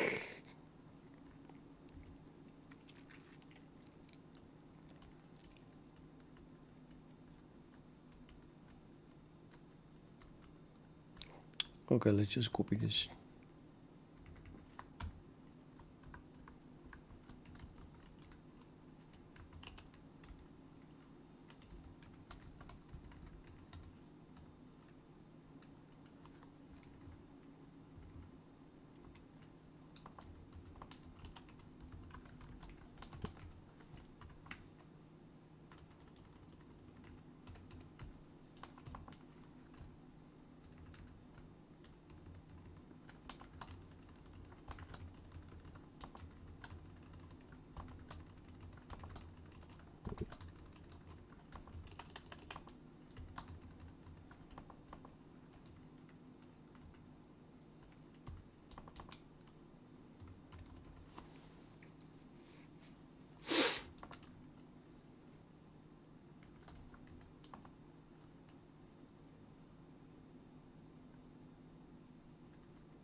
I'm not sure if this will compile. Probably. Or if I want to redo this stuff as well. This is of course very C code. I mean, I even have struct in front of it.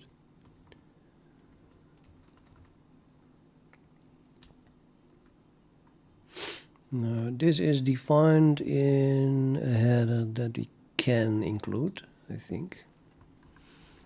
So let's just pretend to use that. I'm gonna do include that header, and then everything must be put in extern C, because WLR just doesn't support C++.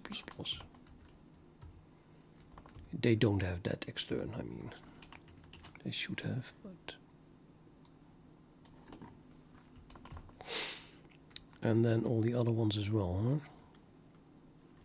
WScene. I don't have a WScene tree though. WList is defined in Wayland util.h. Is Wayland util.h supporting C++? Yeah, see, they have an extern C. So yay them. They are not assholes.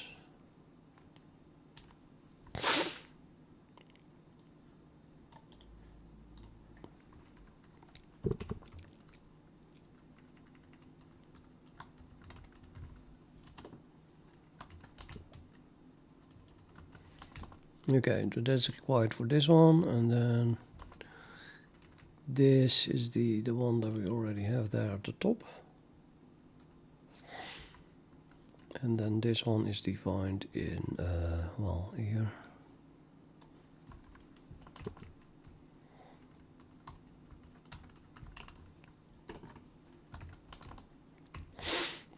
Then we have a W Wayland listener. It's defined in core.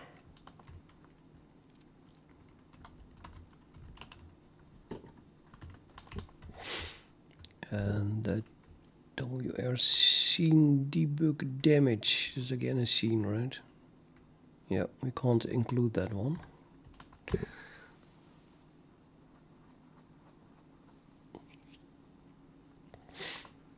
But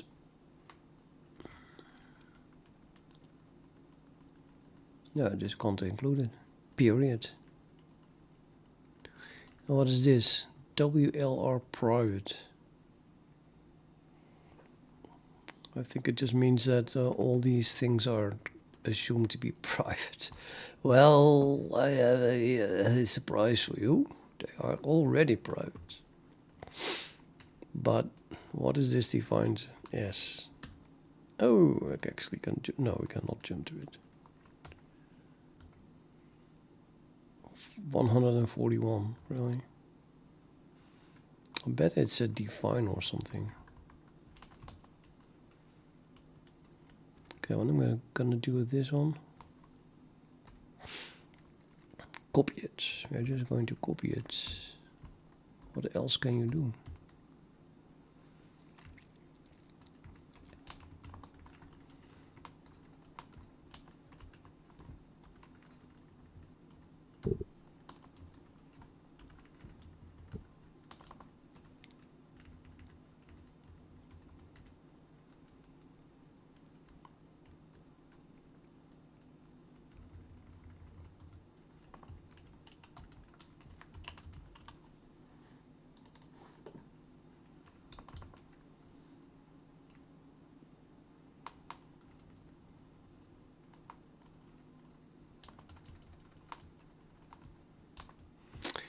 But you can remove the enum here, but then I want to have a type behind it, or either that or make it capitals.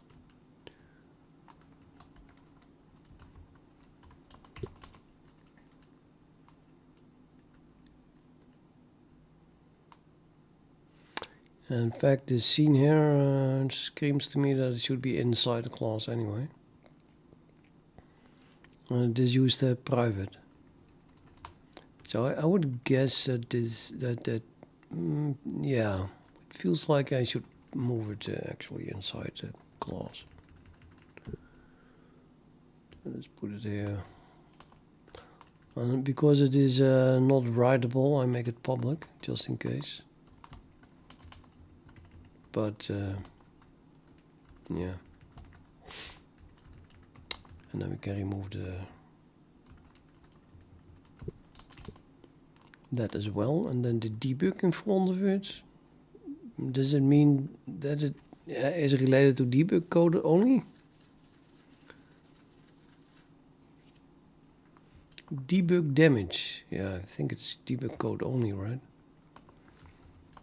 So I'm going to make this if def cw debug.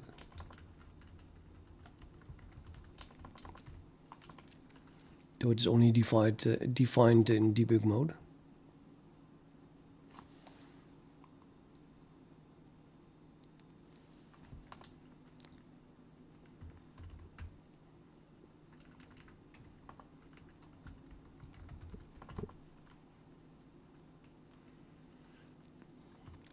Okay, and the tree was also not defined. Let's see what that is. That is a very small thing. But then I don't have a C node, but I do have that list there. Let's just copy this because it's so small. It goes below this one here. But yeah, not here. Let's put it here.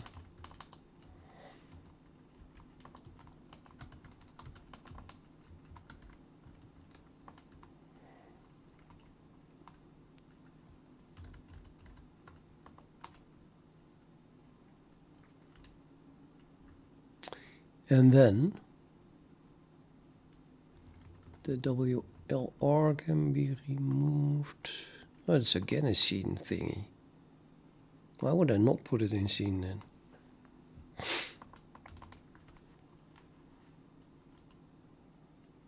No, let's do that. Why not?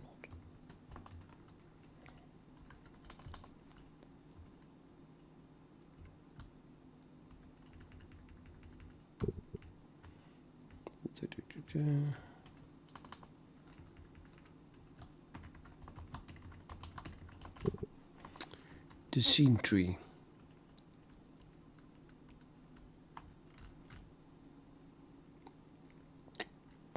And then we don't have this. That's a node. Well, I'm gonna go ahead and make this a node. So then we need, oh actually maybe I shouldn't, because I first need to jump to it and see what that is. This, okay. And the C node type, a 3-pointer, list, enabled, signal, what is Wayland again? And add on stuff, whatever that is. Where's that defined? Probably not in scene. No, it's just a util thing.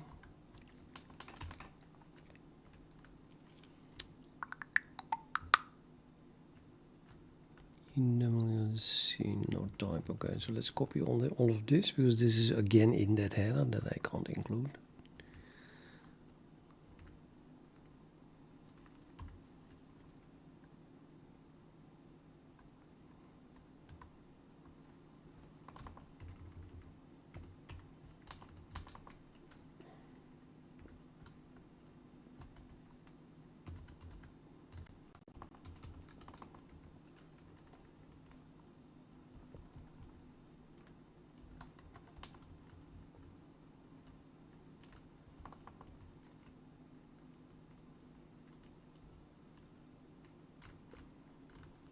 It's a node type.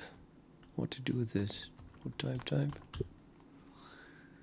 I mean, I have this enum also underscore t, so apparently you're going that route.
Yeah, maybe not. I mean, it's private, and I saw my tree thing here, so I think I add an underscore, but I should probably add an underscore everywhere. Not ready for that kind of renaming. So Let's call this one just tree as well. So, for now, no two, it's that stuff. It's easier with copying remaining code. Okay, then I missed, of course, the... Wait, there was a node.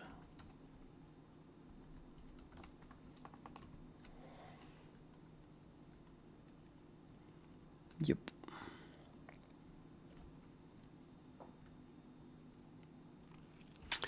Okay, so we had a tree here, and we have a tree here defined, and then the node is defined up here. And that has a type which is defined up here, and then for declared tree, which is used as a pointer to the parent. And we have other stuff, for which I still need headers then. So which headers are missing? I think the W signal, didn't have that yet.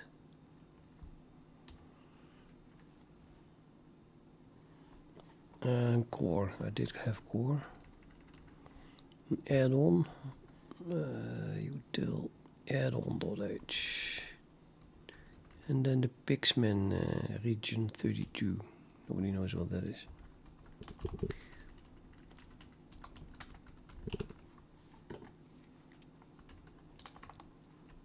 Oh, wait a minute. It's an WLR again.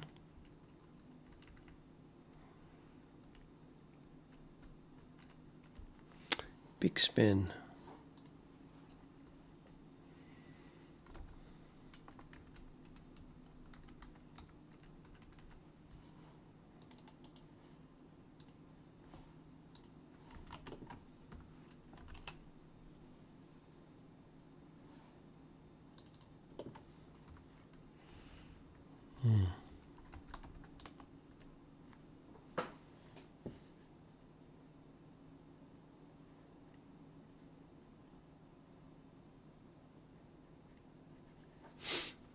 It isn't clear at all where that comes from.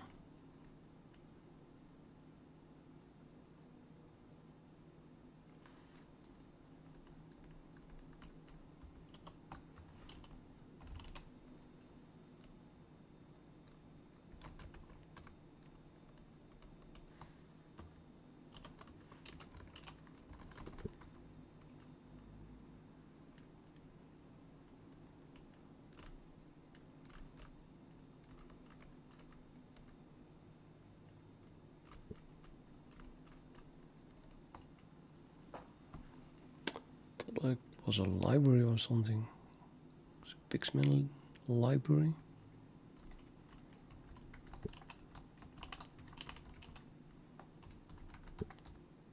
Yes, that one.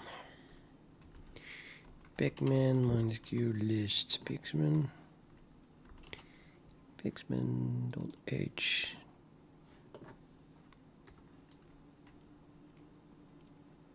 Well, that would be the one then. There's only one header file.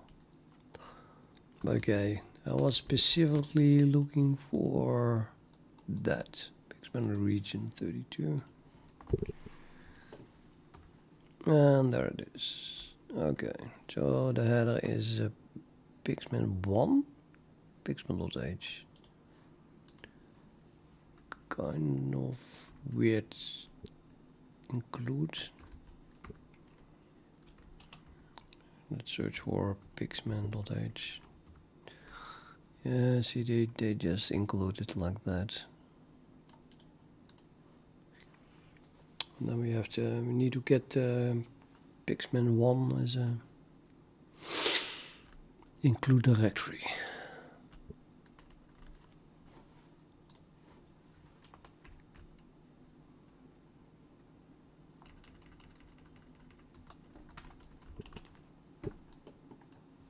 Yep.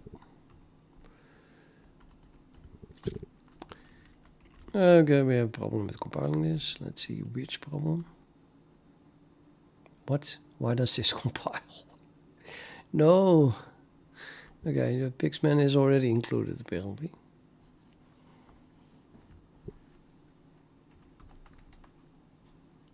Yeah, include. iSystem include. Nobody knows who is dragging it in, but this has been dragged in already.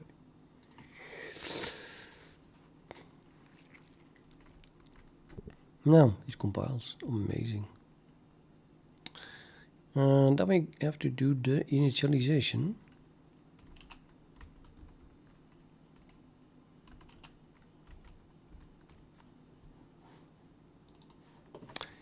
On one hand, I'm going to initialize this, and then on the other hand, I want to keep track of what the hell my header is. Can switch there too, and then of course we need the file where the thing is defined. Where was that then defined? No, where?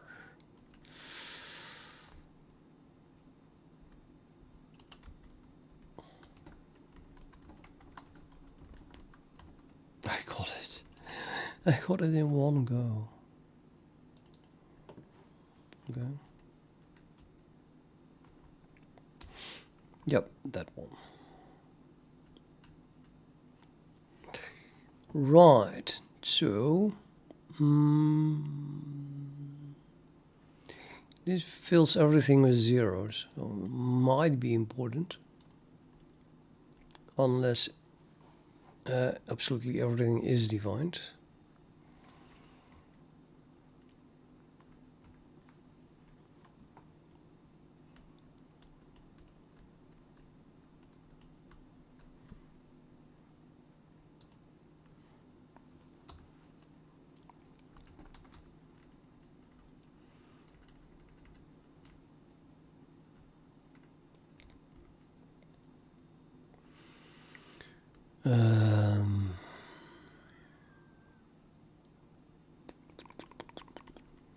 For example, yeah, I don't know.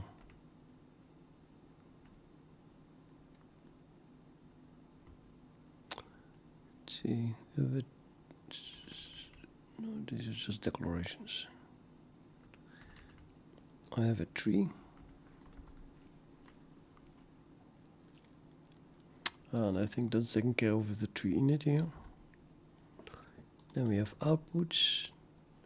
It's init here.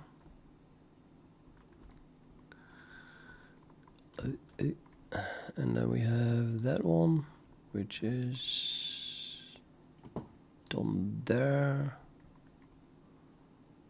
What the hell is a comma control? Oh, yeah, I'll probably have that as well then. Yep. It's done there, right? Or these two? Yeah, what? Comma control manager v1. Comma control manager v1 destroy and set comma.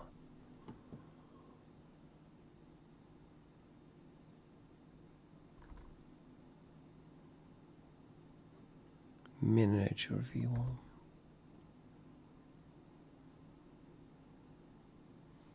I don't see that one.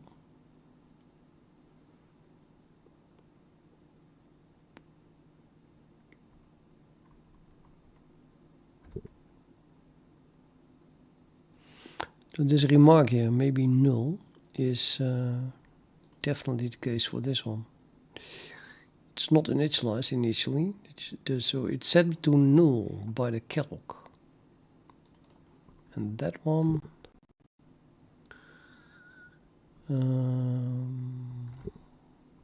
also, they both should be null.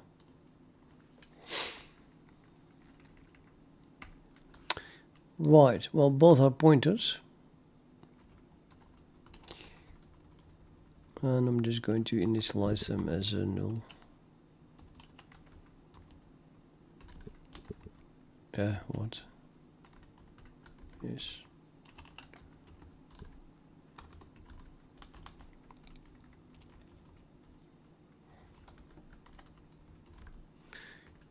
It's kind of trivial already, isn't it?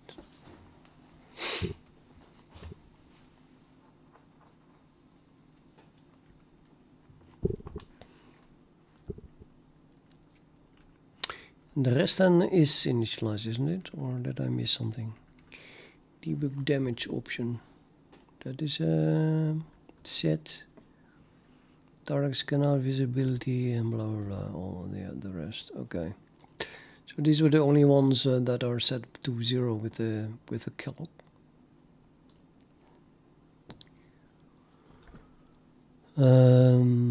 That was the calloc then, and then we have a call to scene tree init. That is this one.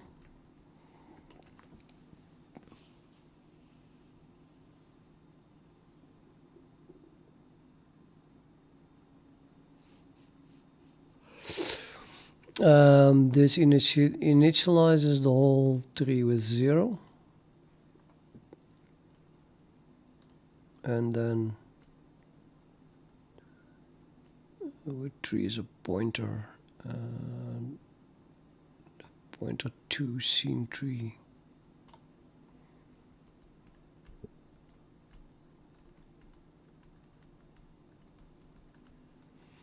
It's again a 0 initialization.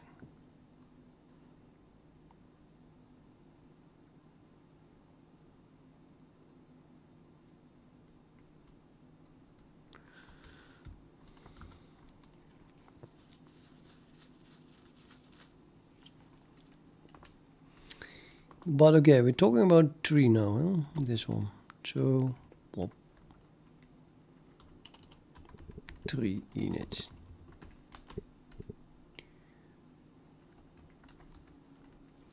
And then my tree needs to get an init.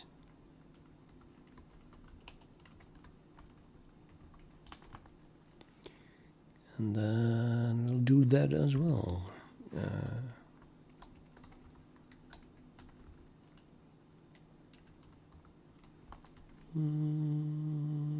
I'll put it here.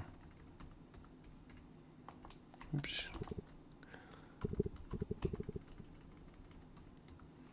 So we can have a void scene tree init.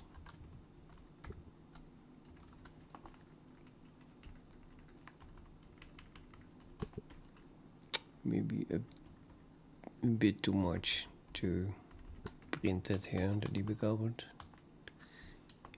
but for now you can see that it is gold. Yeah, well, it is gold. Yeah, it is just nonsense. Let's not do this. Okay, so this part then has to do whatever is being done here. Fill everything with zeros and then call that. Because I don't have that, so yeah, it's again.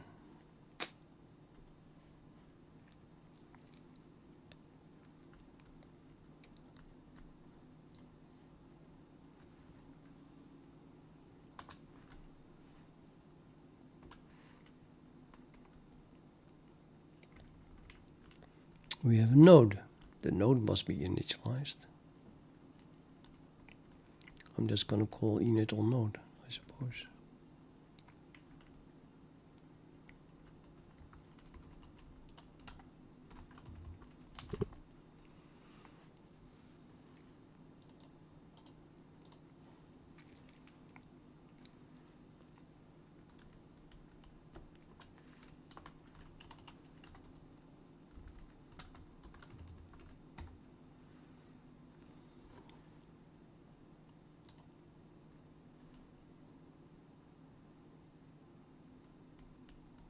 Which is this one.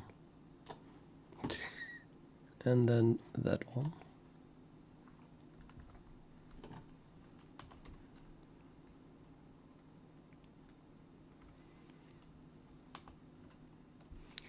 And WL list init takes a pointer to children, but children is a member of the current object of tree.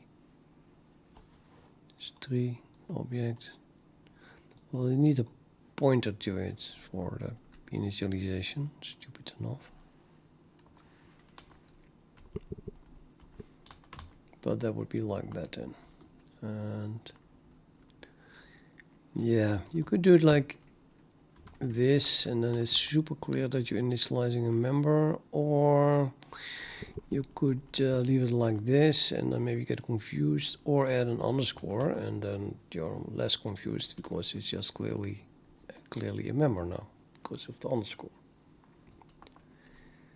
And I think I'm gonna prefer this definitely over not having the underscore and being confused. So let's just change the children here to an underscore. I don't know what that means, so I might as well remove it. And if I have one underscore, then let's make all of them underscores. And my node is just a C++ object here, so let's remove the struct. And you can remove the struct here as well, because it's a C++ compiler. It did C struct wlist, so it knows that wlist is that struct. But I'm leaving it in just to remember myself that this is really a C declaration. So you immediately see that, oh, okay, here we're using something that is really C code. But you could remove the struct if you wanted to. Okay, so we did that one, and I still need a node in init then.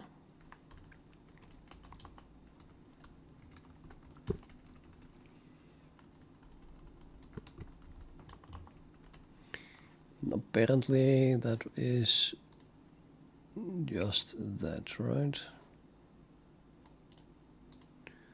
Which is using parent and stuff. Okay, that's annoying.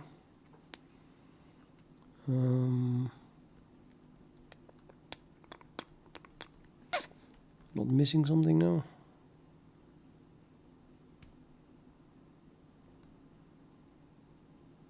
No, this is yes, node as a part of the tree.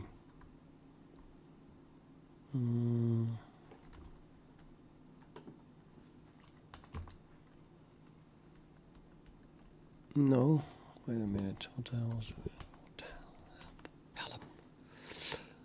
Oh, it is this. C node init. Yeah, I don't have that probably. For the moment, let me pretend that I do. Then again, this node here is the member of the tree.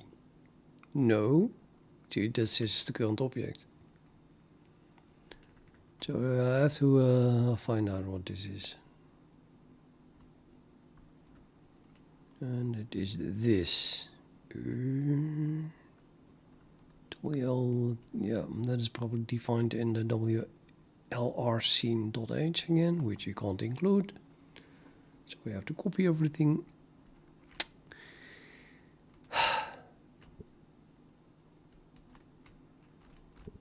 Not to mention that it is absolutely horrible ugly.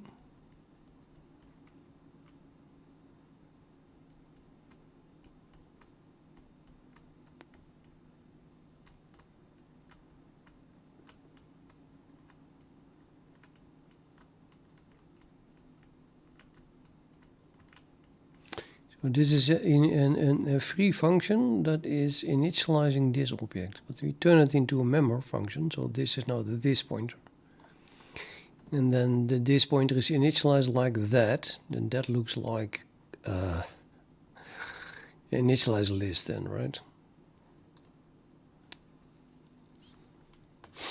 Let me just copy this.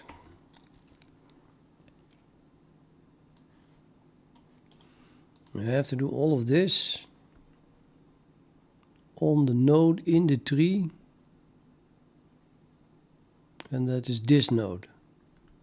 But this is not a copy constructor, so I don't have a initializer list.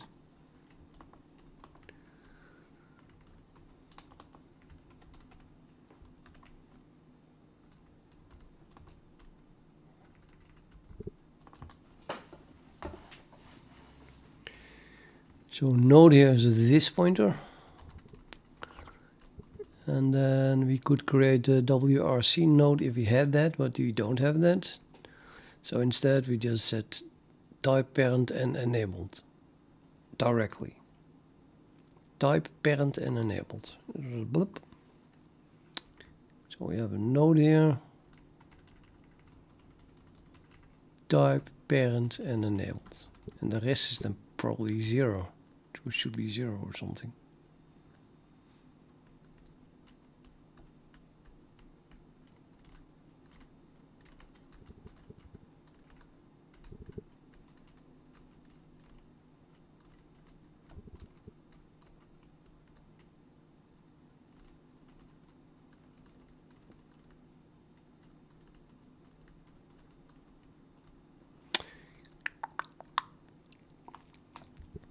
Starting to get unhappy by using init, and I get also the feeling that this is not necessary. You can just use it, do everything in the constructor. But well, I did go this route now, so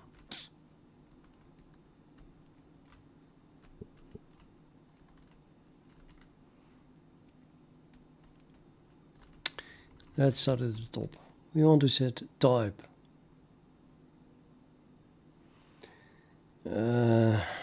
Can I use this key here? Yes. So I'm just going to set type. And type is set to this type here, which is a parameter that was passed to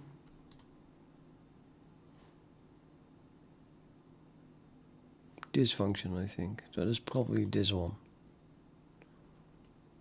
The wlroots node tree.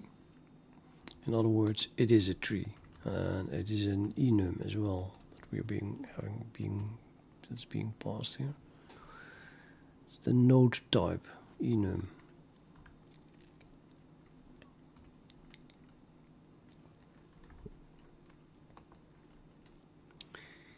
And I have that here, and what did I say? It was a tree.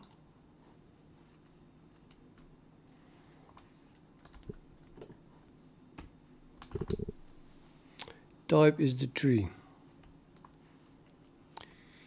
And then the parents.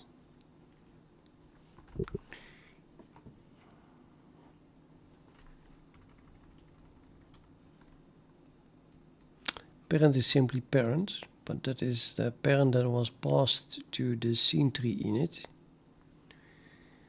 which is null. We don't have a parent.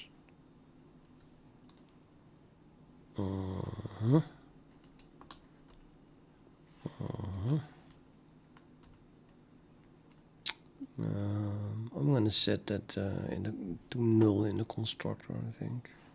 Not here. Or should I set it here to null? Maybe.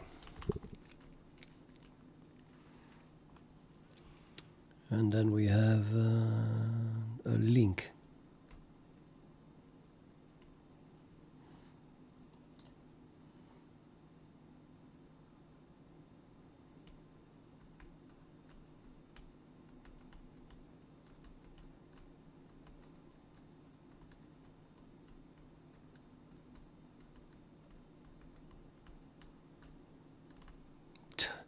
Nothing. Nothing. Oh, here. Init. It is a list. It must be initialized by passing a pointer to link.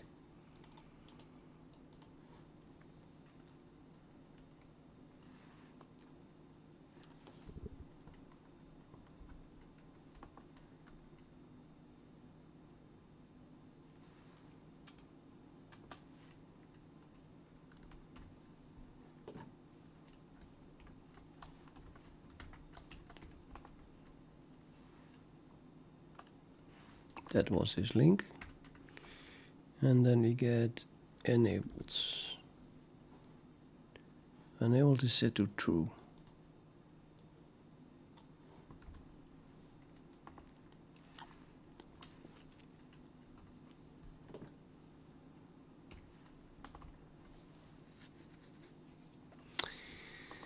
And then we get, well, we have done this one. And this one. it was done in a different order. I don't care. But nah, let's put it in this order, because that's the order that it is declared in. So this was done. And the next is then the events destroy signal. No, XY are next. And they are put on 0, I guess. Or they're relative to the parent, but you don't have a parent. So yeah. And the initialization doesn't matter. But I'm gonna initialize it anyway. Like this.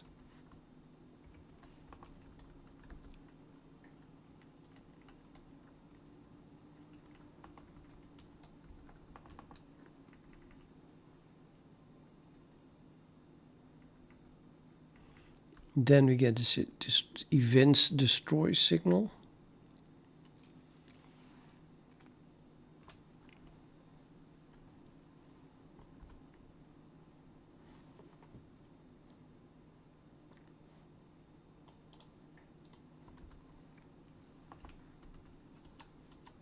Oh, I copied it here.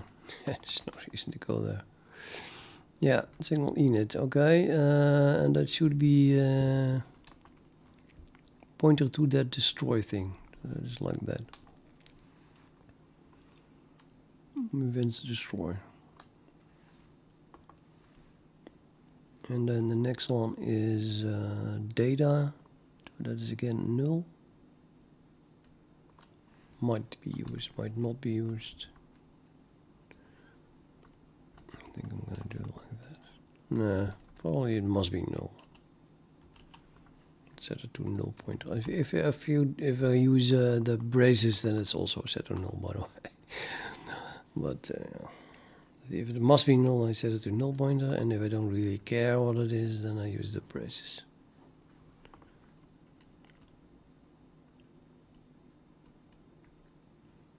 Add-ons is the next one. No, visible is the next one. Node visible? Huh?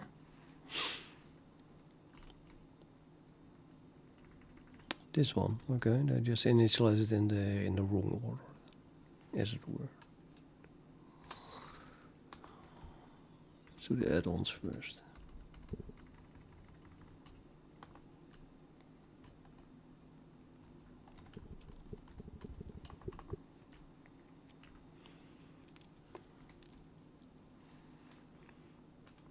Add-ons. Then we get the visible one, the visible thingy.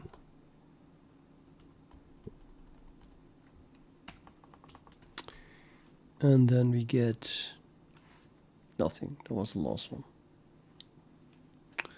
And for some mysterious reason, they think that parent might be not null. Why? Is that even possible then? Oh yeah, in this function it's possible, of course.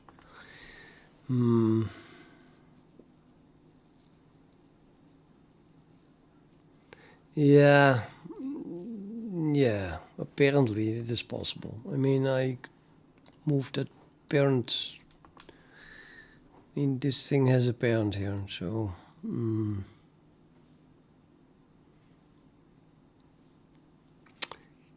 That came from where?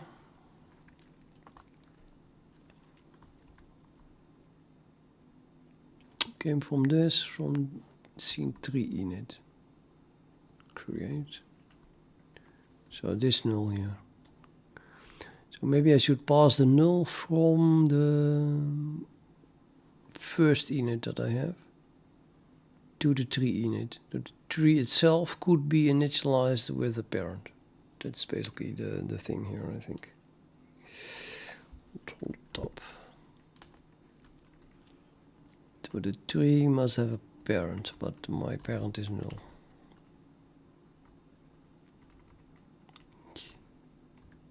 And that parent is the parent. I don't see the parent.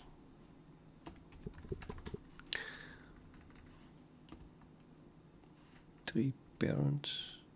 That's in node. I'm passing a parent to the tree. Well, they do that here. Yeah, okay, whatever. So what is the parent then? That is this parent. That is a tree pointer. So the tree gets a tree. Pointer is the parent, apparently. But that again is then just passed to the node init.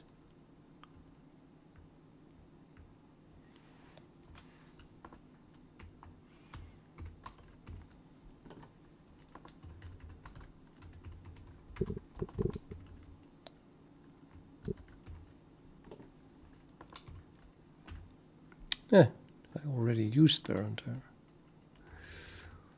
And then here we must assign the parent to the parent. So maybe this should be an underscore then. And then of course everything should be an underscore.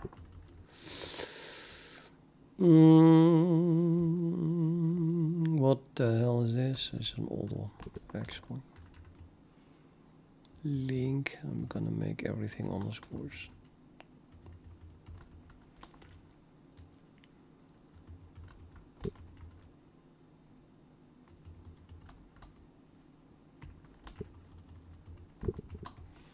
All the members of a node. And then if parent is unequal null, just if parent, then we need to do something on that parent.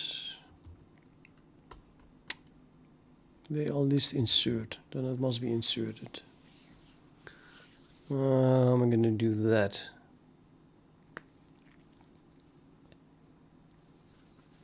Parent children previous. That is an initialized list, so I probably just have to treat that exactly like that. And then here, this is in node, so this is just link.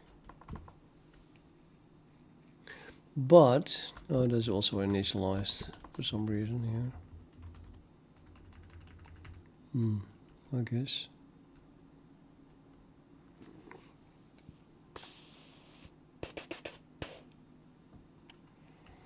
Let's make it an underscore. Same thing, of course. So f equal value.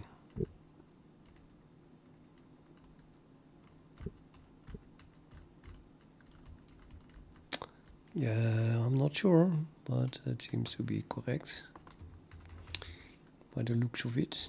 And I made everything here and gave everything an underscore. Except x and y, but we're not using that yet.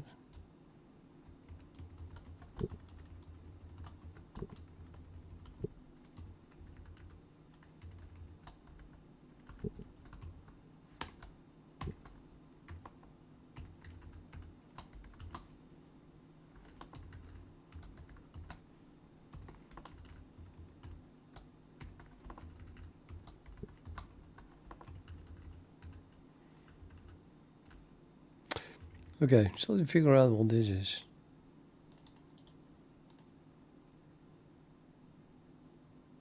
Probably nothing. Bet it's literally nothing.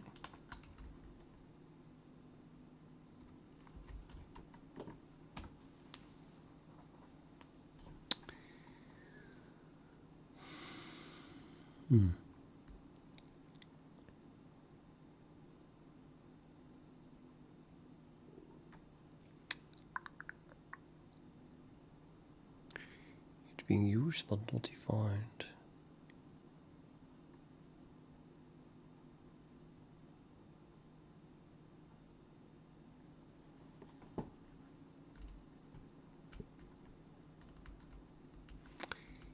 Well, it is possible, of course, that it is not a macro.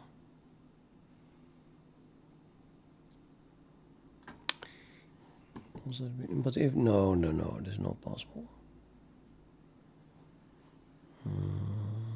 It must be empty, really. Or not? No. Actually no.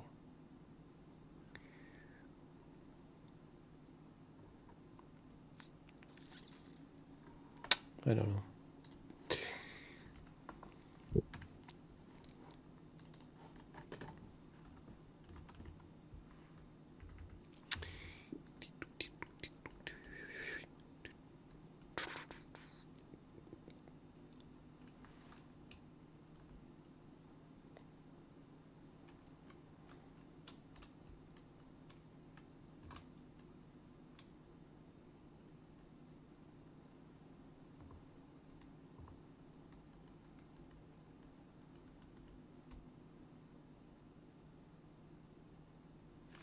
Well, it is possible to just access the thing, apparently.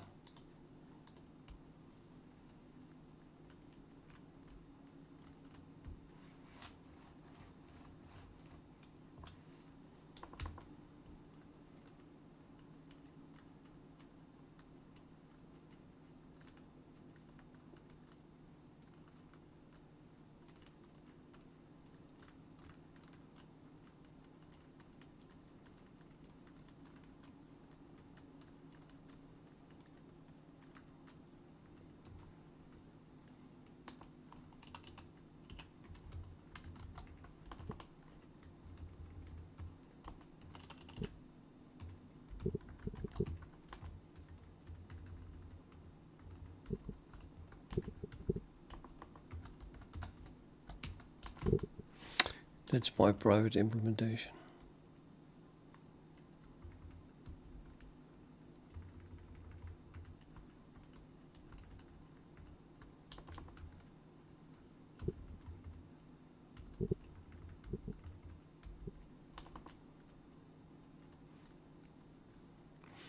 And these should also be private, actually.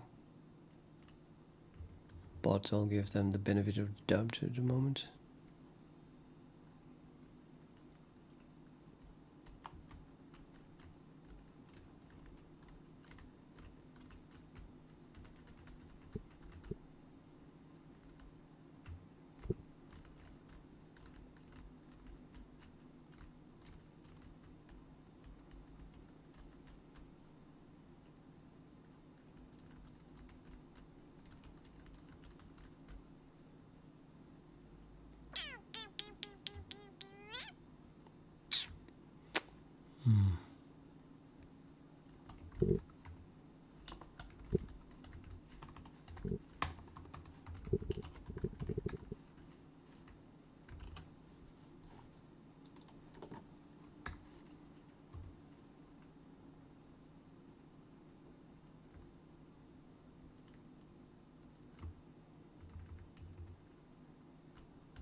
Okay.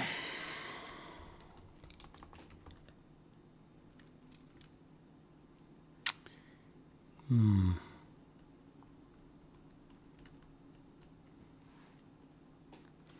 think I only initialized the tree now, so now I have to do all of this as well. Starting with outputs.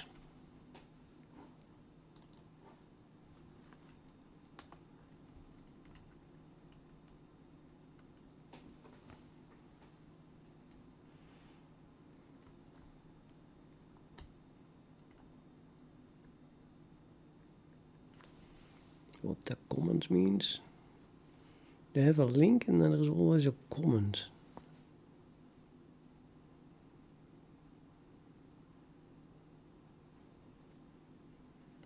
What is that mean? What does it mean?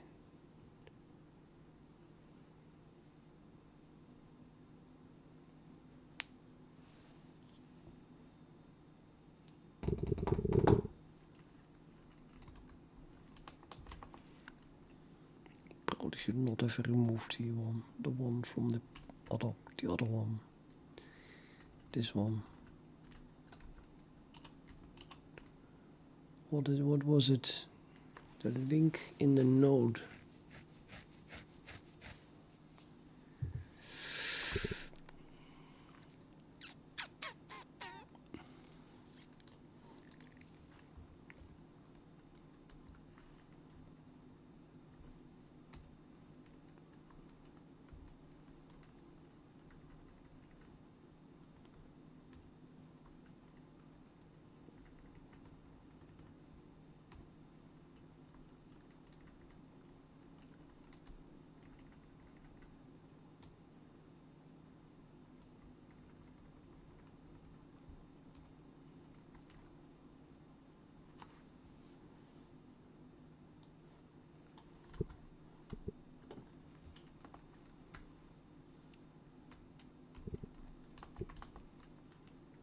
Whatever it means.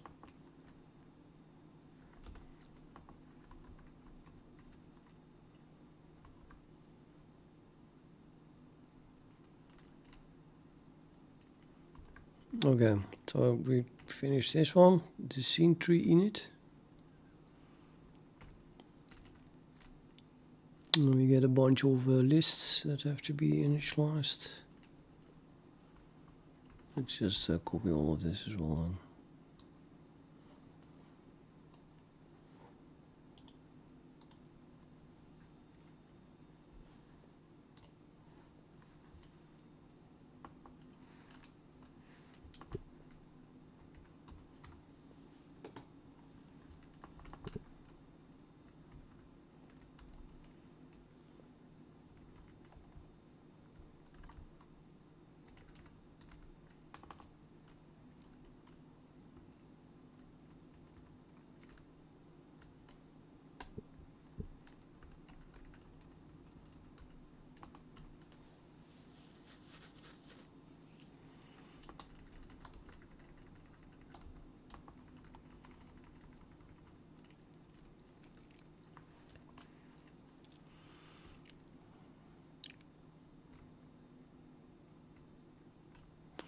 After the tree, you get outputs. I got that one, and then we get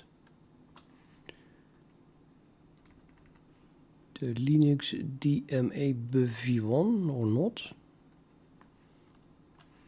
because we get this v1 destroy, which is this one, and that is not a list, it's a listener, which is initialized with also list. No, there's a link inside it. The listeners have a link inside them, and that is a list. That is what must be initialized. Then how about the rest of that? Because I did not initialize the thing to 0, and here is something that maybe must be initialized with zeros, right? Yeah, it's a function pointer. That probably should be 0. And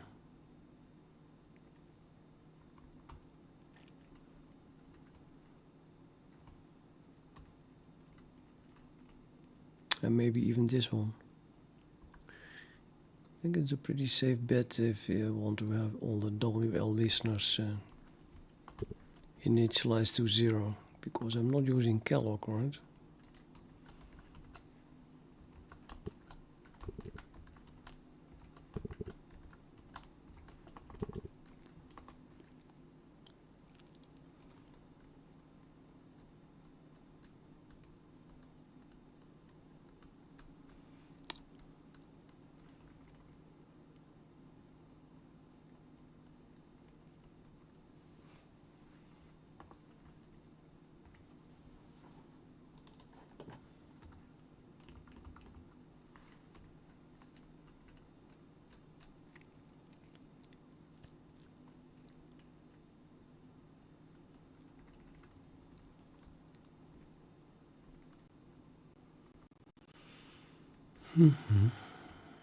Yeah, okay.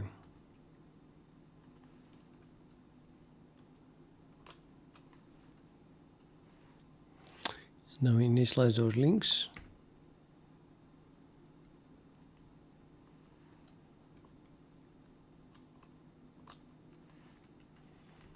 And then we have a high hotel. Debug damage open, so that was debug stuff.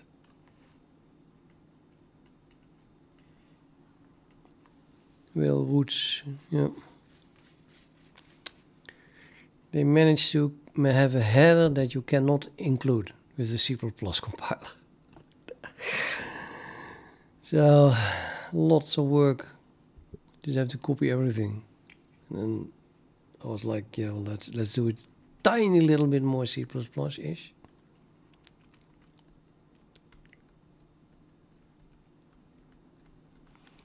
WL listener.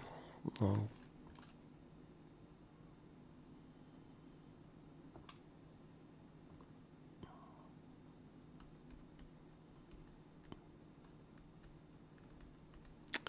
Yeah, that doesn't make much sense, I think, to do that here.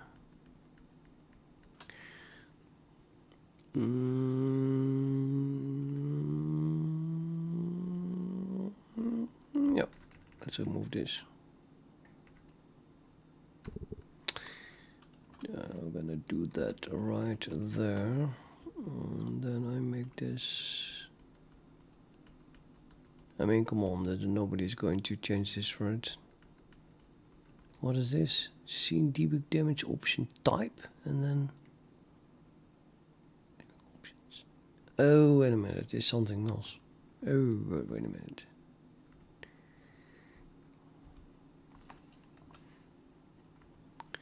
It is something else. It's just being passed here.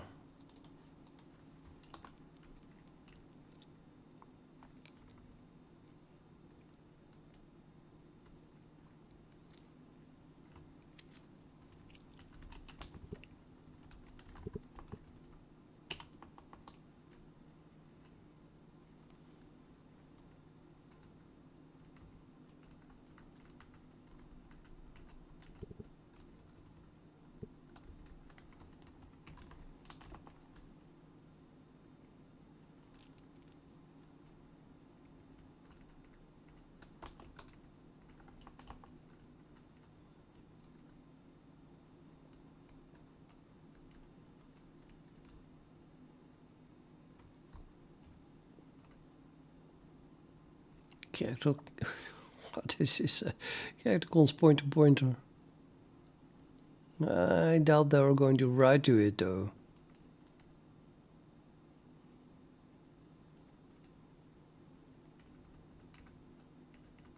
It's just too sad for words. So this thing is not. That doesn't have a cons here in between. No, then I cannot make it cons either. Ridiculous.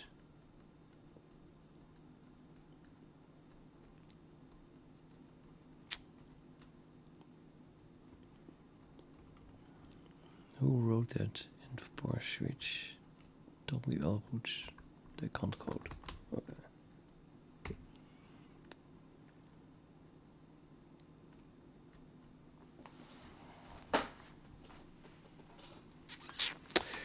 Yeah. No. Okay. It kind of feels that maybe I probably missed something, which is then entirely to blame on the C API, because normally it shouldn't compile if you forget something.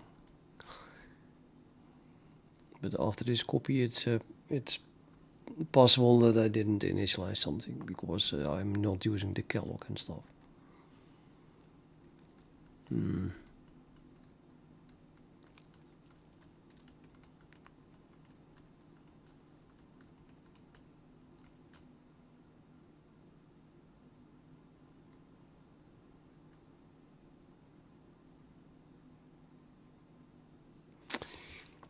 Yeah, I know. I just wanted to add a cons here because that's what it is. I don't want anyone to change this. But you can't do that because then you cannot pass it anymore to this function. And the only reason that you would not be actually not be able to pass it to the function like that is if that function will write to it. But errorlessly, what is the word? They don't have the cons here while they are not writing to it. They leave the array alone. That it should have been a console. Let me try to compile this.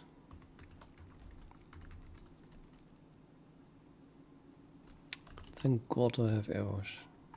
I have something to do. Did you mean node underscore?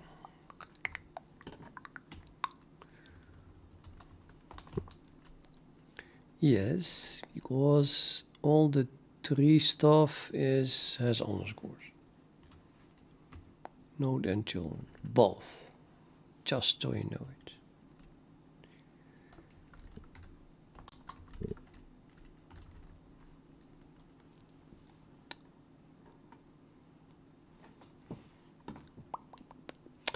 Warning: offset off on non-standard layout type of server, aka tiny WL server.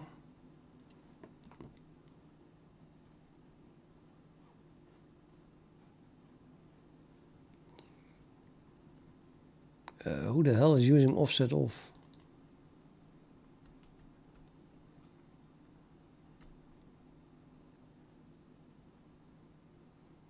Expanded from offset off on non-standard layout type. Oh my god. Seriously?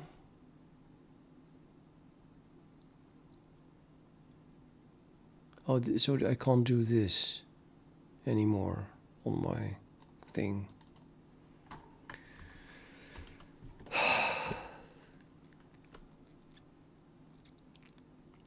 But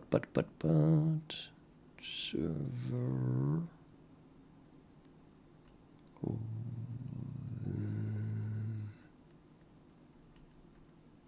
Okay, that is yeah, okay.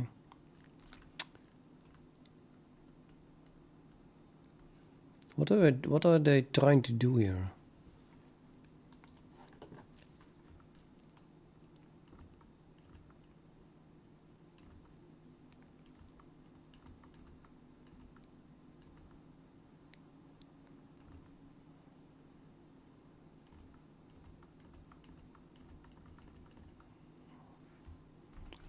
This is so non-C++. Container off. Feels like a static cast.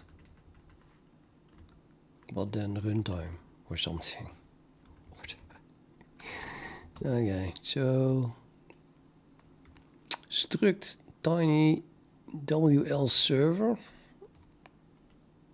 which now has a scene in it. And therefore the offset off doesn't work anymore. It's trying to do the following thing. Container of listener, comma, server. That is probably just this thing here. New input.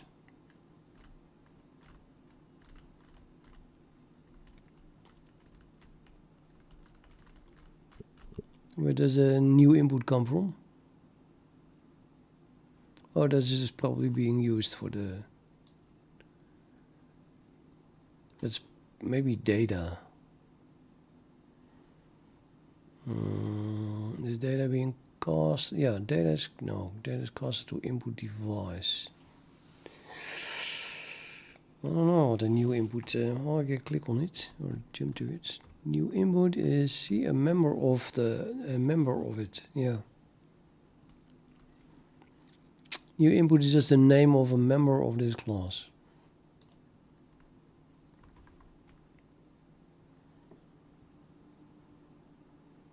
Oh, it must be listener then. No. Maybe I should look at what it exactly is doing here.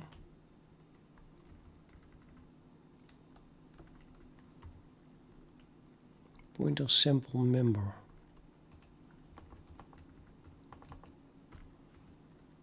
Pointer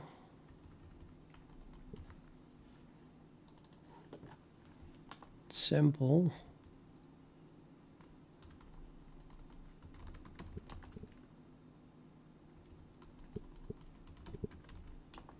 member.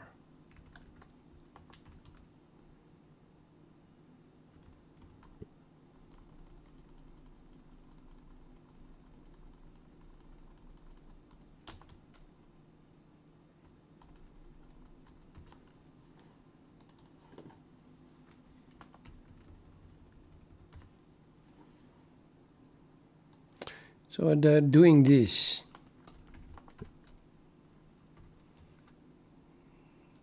WL type of. It's just type of. Type of server is therefore a pointer, right?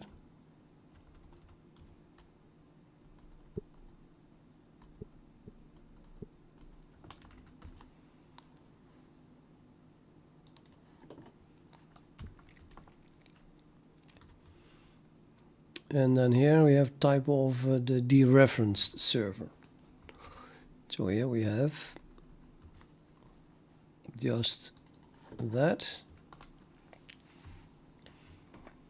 Now, do you calculate an offset relative to listener? So listener is casted to a character pointer, and then we subtract the offset of new input,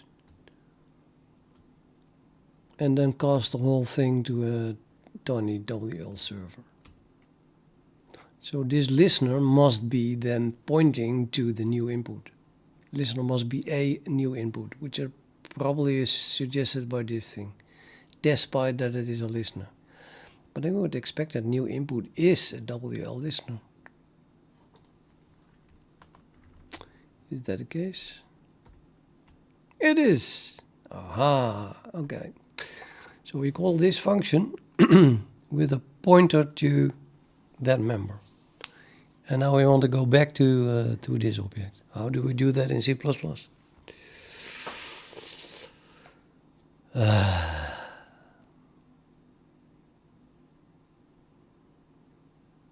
You don't. No, seriously. Well, how would anyone want to do that? Holy ugly. And they present that as the public API, as an example of how to write a compositor.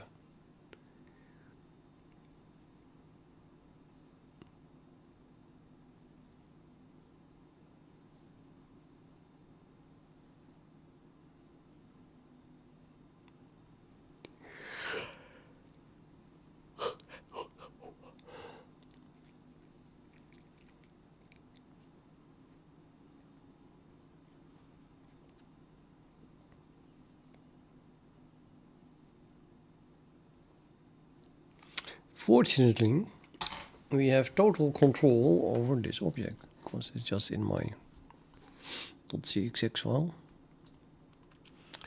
which then is more or less the question is then how the hell is this being passed at all?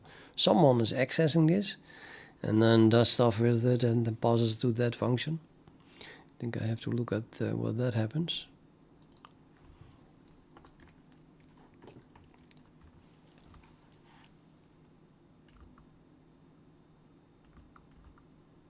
That would be here, I suppose. Server new input notify is server new input. And signal add, that's where it happens. You take the pointer to new input here. So I have to change that API then.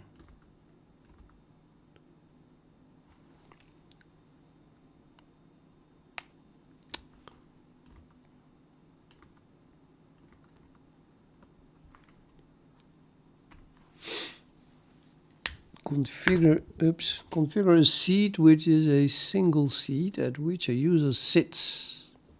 What? And operates a computer. Okay, it's this seat. Hey, yeah, they're talking about you.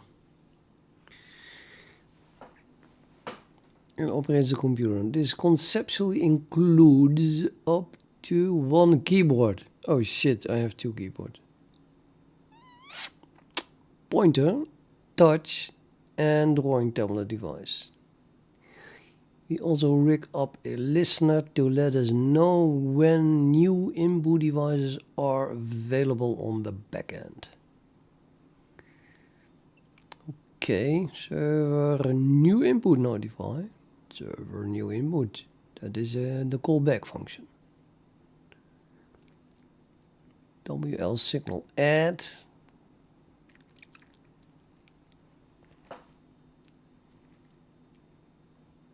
Server backend events new input. Server new input.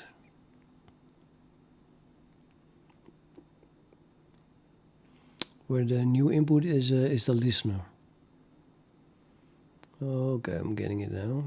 Yeah, okay.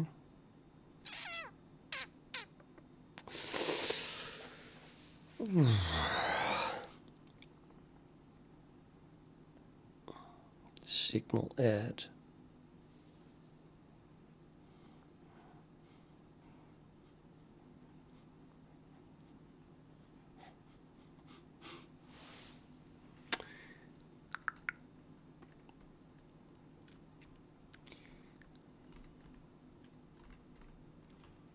Okay, so the new input is a listener, and a listener is defined as something consistent of a link and a notify, where the notify is simply the callback, which is called with a listener, and a void pointer.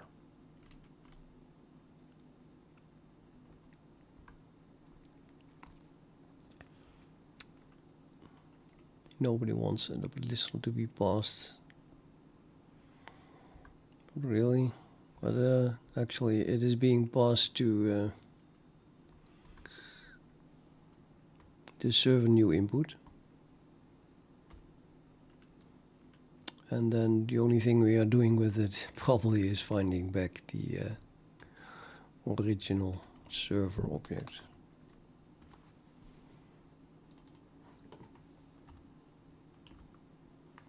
Yep. The whole listener is only passed in order to get the server object back. How sad is that?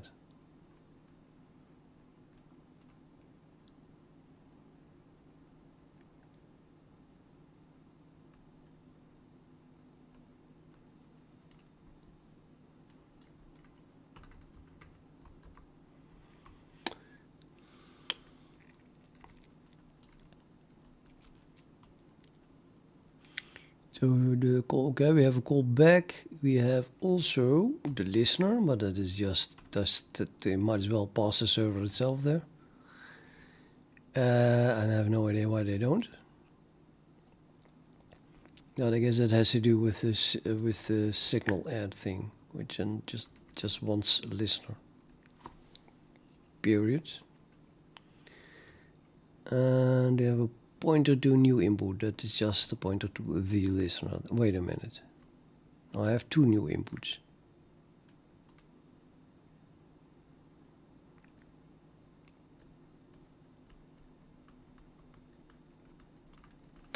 Oh, this is the listener. This is then probably the event object. This is also suggest there.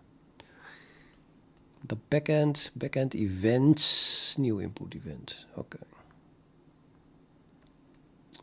Should be able to find that one. This is a listener. Backend, new input, signal. Yes, register new inputs are added. And this is part of wlroots, so there's nothing we can change about it.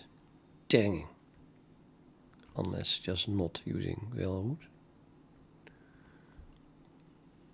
WL signal struct listener list. We're stuck with this. Okay, and then WL signal add. This thing adds itself to the list. Yeah, well.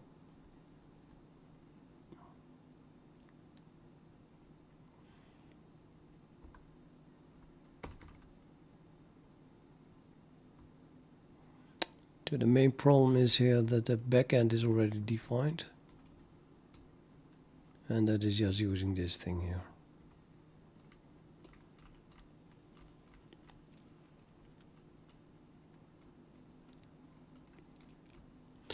But the problem only occurs at the moment that my callback is done. So I think I can work around it.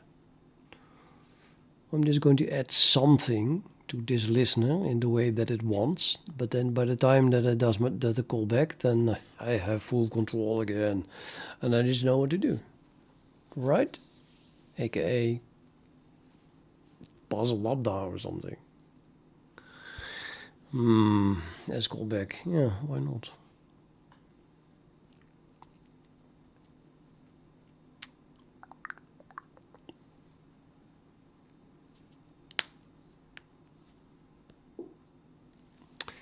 Okay.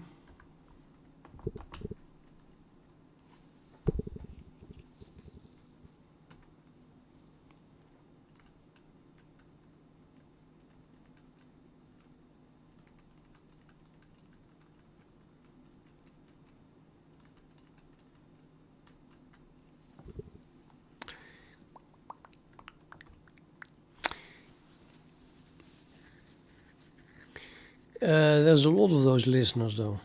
But yeah, basically you want to get rid of them. All of them. At the very least in this object. So I need a new object, listener.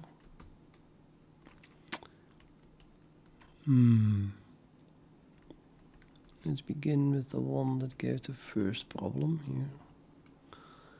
Oh, it's a WL listener even. No, WL and listener. New input.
Undeclared identifier seen.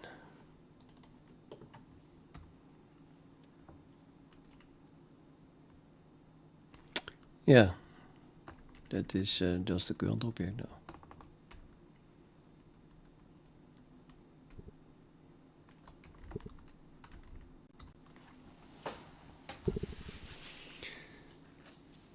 Use of undeclared identifier and parse switch.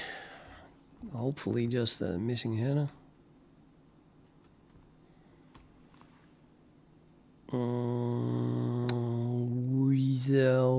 Which header will that be? End of .h.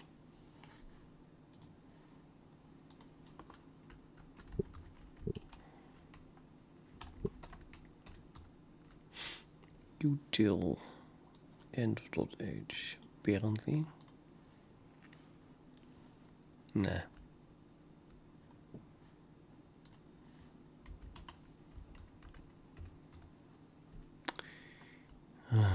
It's unbelievable they don't use anything of that.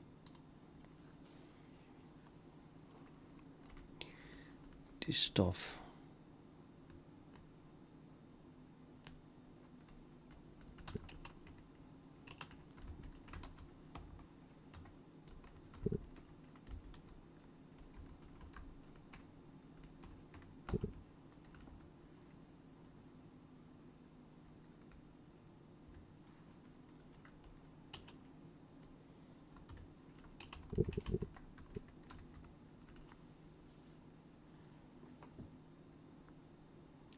I'm gonna go for util end voltage.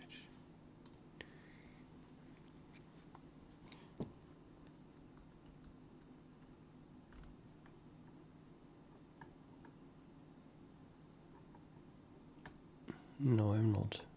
Yeah, what?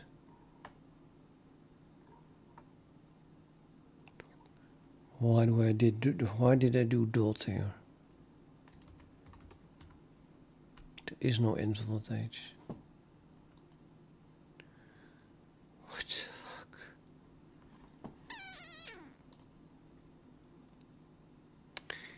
Okay, that doesn't have to be. I need this.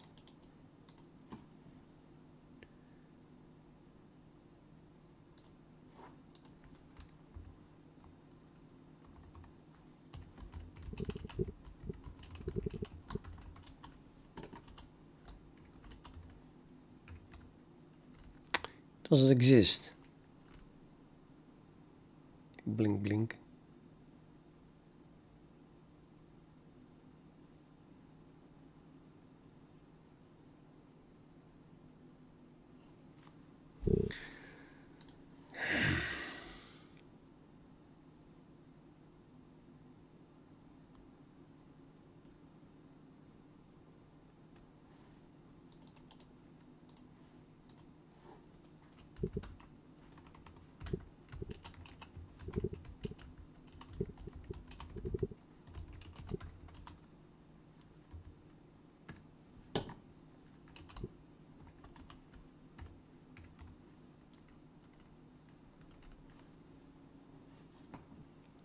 There is an end voltage here, but it is not installed. Is that it?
Oh, okay. I'm getting it. Yeah, this is an internal function. I did copy internal code from wlroots. So then I ended up with this thing. But it's not provided as part of the API.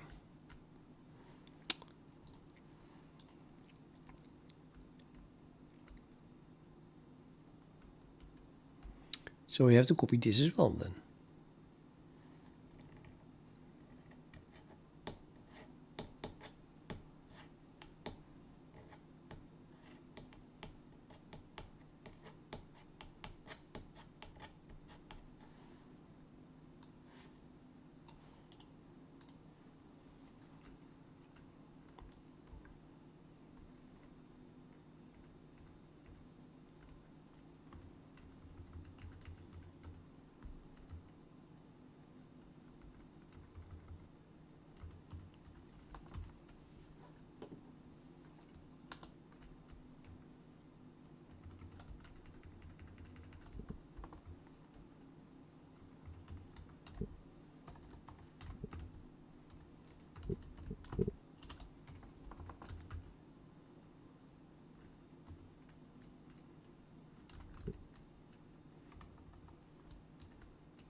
Should be in standard then, isn't it?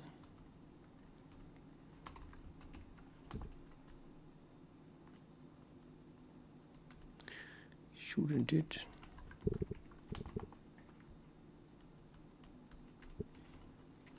Okay, now I can add my const here. Ha ha ha.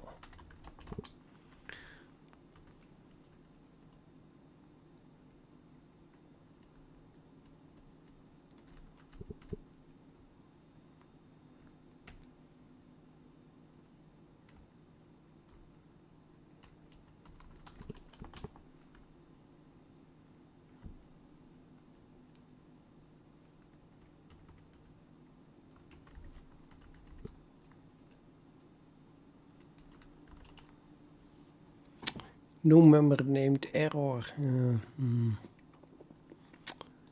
think error is fatal in my case. Can make it a warning or just a board. Let's make it a warning.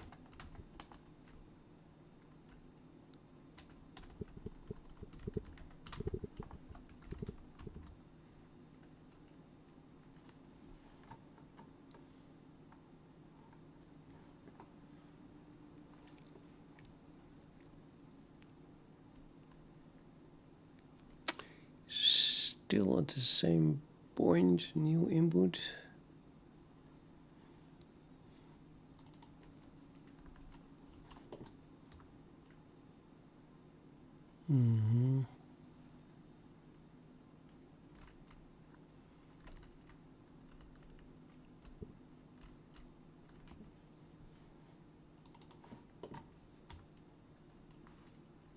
Yeah, okay.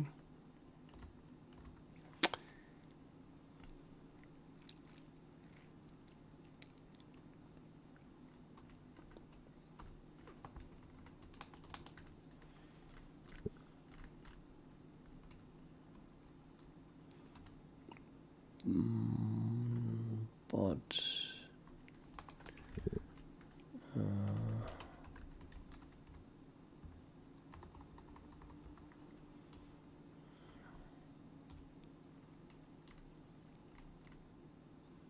okay, I'd expect it to get here first, but this is just not the case.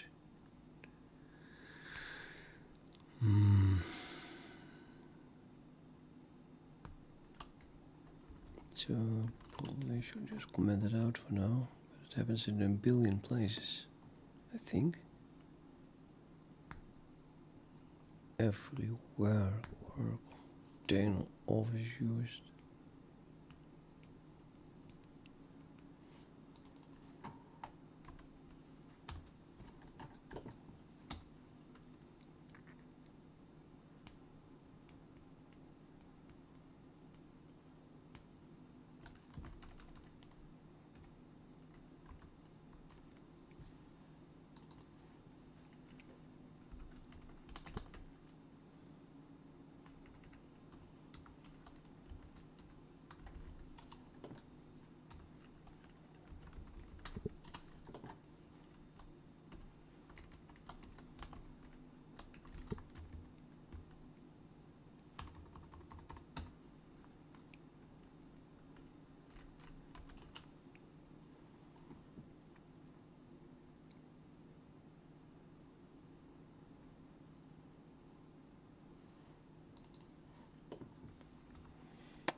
Oops, I meant null pointer.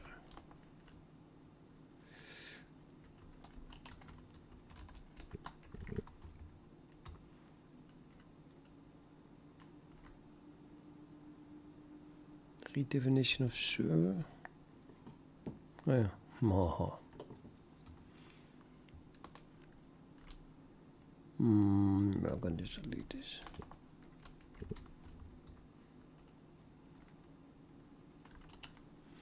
Now we're talking.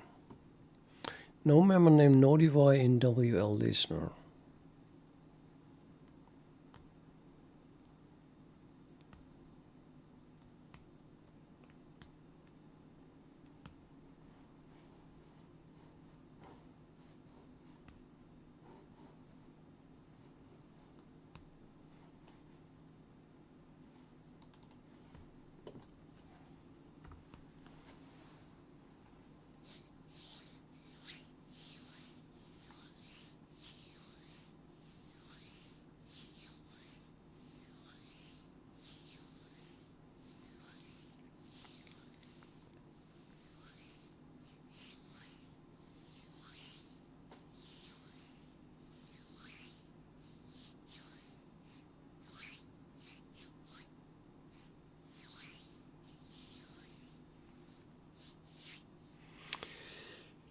The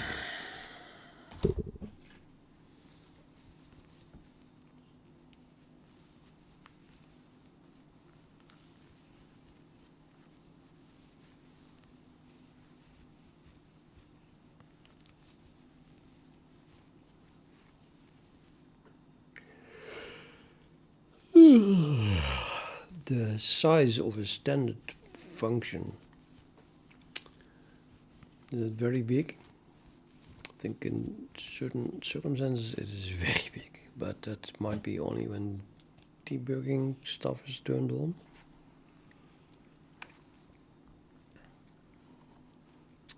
How big is it normally?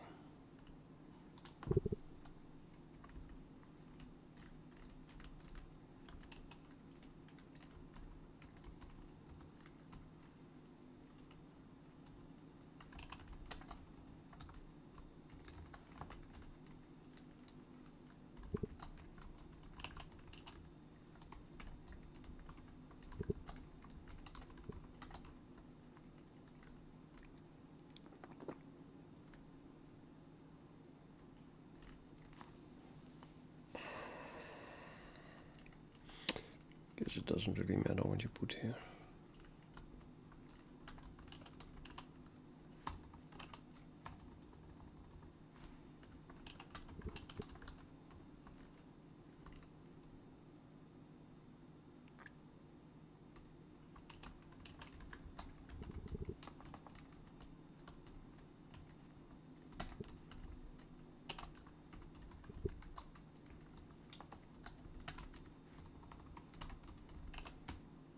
Function is in functional. Probably not. I don't know. Why would I know that? Standard C++ 20. Full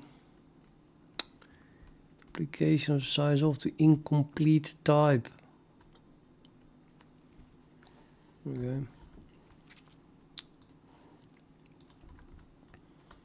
Standard function.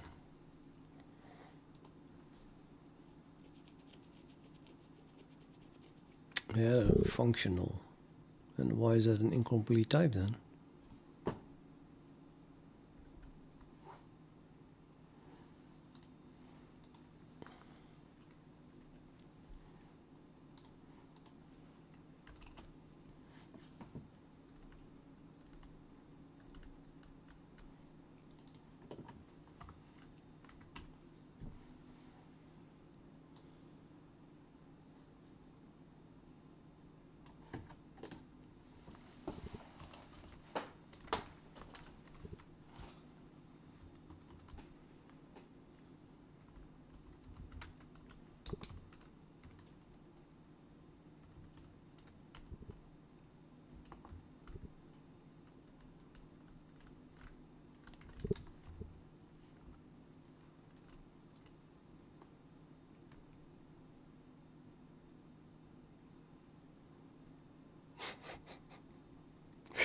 Do you have the suggestion for me? Please add include functional below the header include functional. This is probably fixable. I know you love this intelligence here. What I'm doing, yeah, Gotaro, help me. Super small program, it doesn't compile. Include functional. And then it says that that the function is incomplete. Why? Do I have a minus sign too much here? Is it standard like that? Nope. Either works apparently.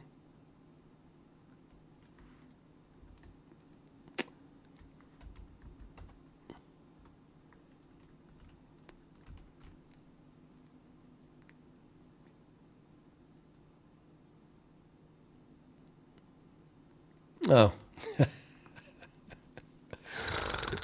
I was telling, oops.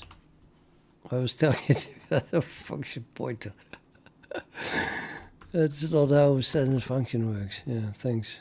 I just didn't see it, man.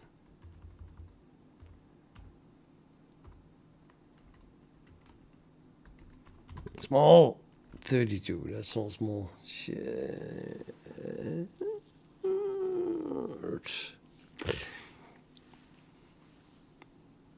Okay, am I doing a micro optimization here? If I'm hesitating to replace function pointers with standard functions?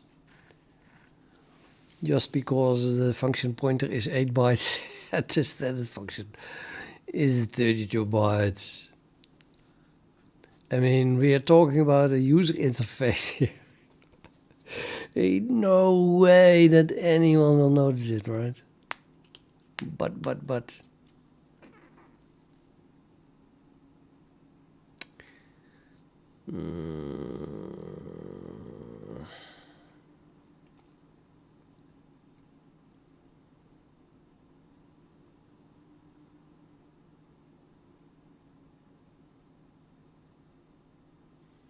Tough decision.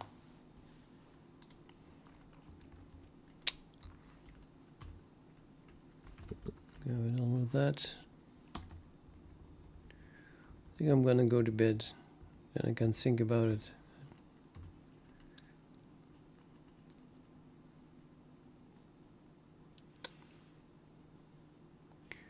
In the end, I have to add a callback of that type because I can't change this, which is the signal, and the signal wants to be initialized with WL signal add, which takes a WL signal. Okay, and I can't change that. Or is it the listener? Probably, sorry, it's a listener, of course.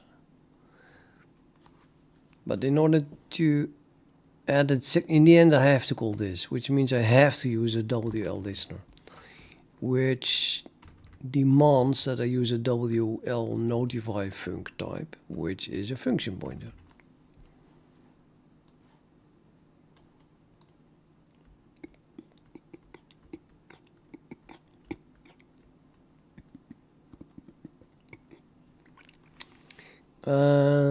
Shall I? How will I? No. Damn it! I really have to think about this for a while.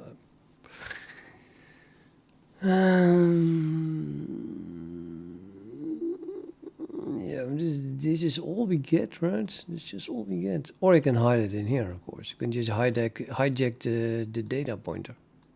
Aha. So I have a pointer, and instead I just pass a pointer to an object that contains that pointer. Then we have extra data.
There's just no way I can go from the WL listener back to the server object.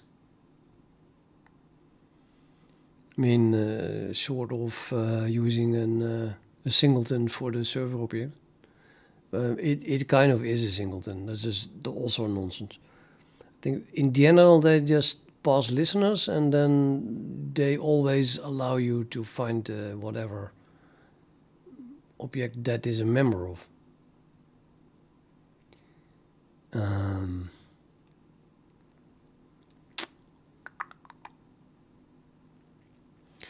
So what I can do is create an object that has an WL listener as base class. And then use that. Then this pointer points to the base class of my object, and I just know what that is. So I can static cast it to my object, and then I have a C++ object with which I can do whatever I want. And then I could store the function pointers, but then all the W listeners will become bigger. But I don't think that's a problem. It's definitely not a problem. As if the other thing was a problem, so. And data is just user data, although, well, hello, you want that to be type safe as well. I'm pretty sure this data is going to be casted, like all over the place. Nobody likes that. So yeah. Theoretically, you would just want to do away with the whole WL listener thing completely. I replace the event stuff. I have my own events library,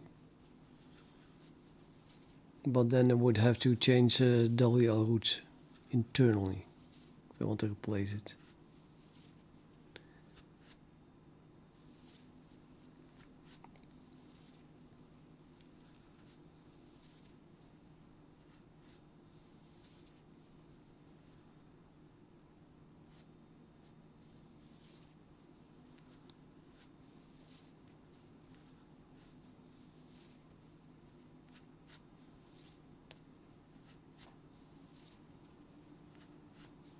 Yeah, I think I'm getting a vague idea here.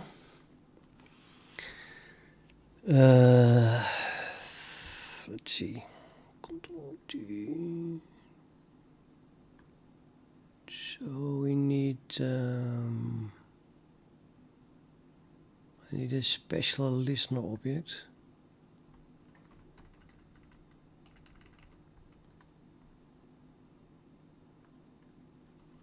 And that currently is this new input.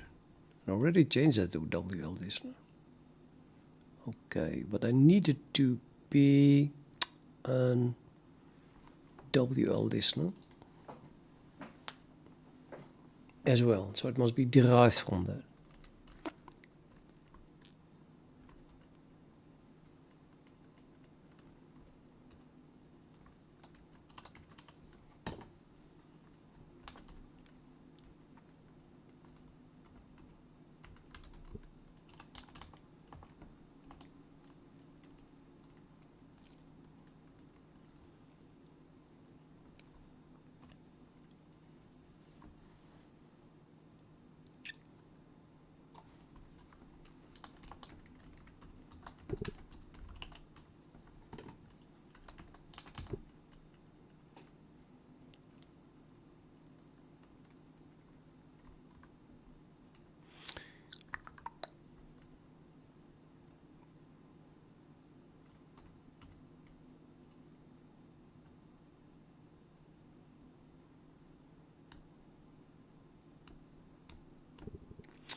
And then this must be replaced with something that makes sense. As in, I have the server new input, which you can treat as a function pointer. That's what I wanted to do. And we have my listener object. So we do, if I want to do 2 in 1, then we do dot signal add.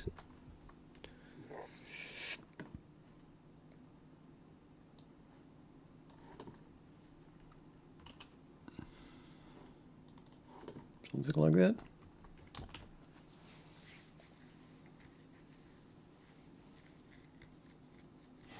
So if this event happens, I want that to be called.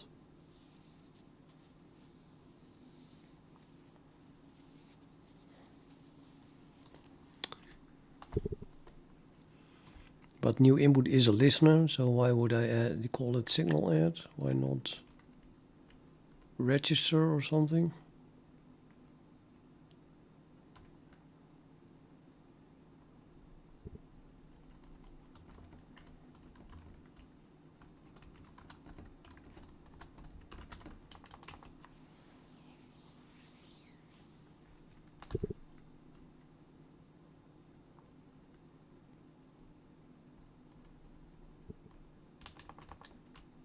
As a keyword.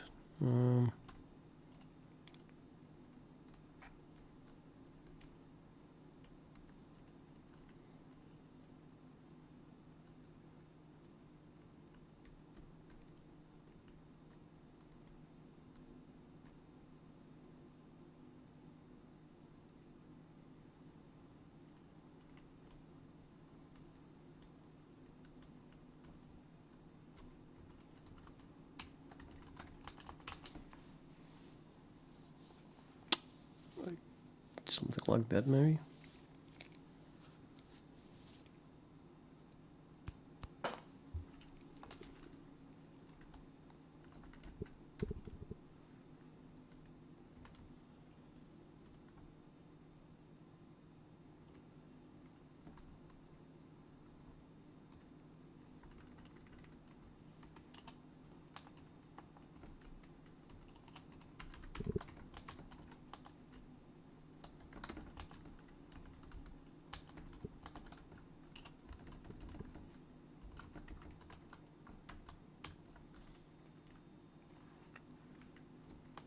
Okay, and then the first thing that was added is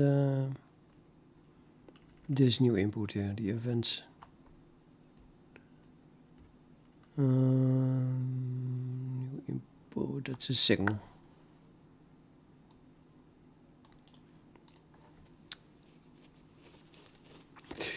But that must be passed by reference.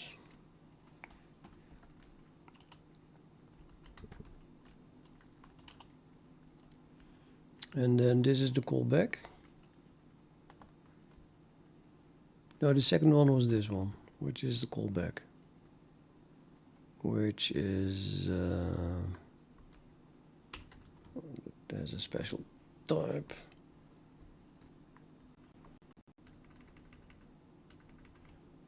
No.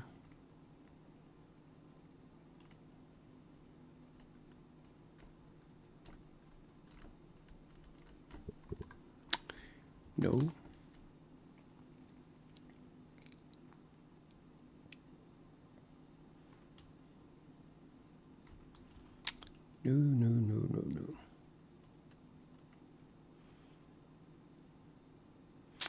I'll have to change this as well then. We're going to call this back, but I don't really need a listener.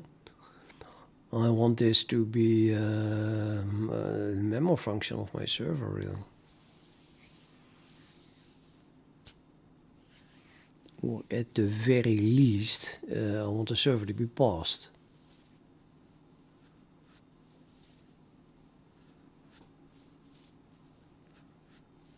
See, at this point, I really just want to use my own events library. That allows you to just register member functions of a given object. Probably using standard function.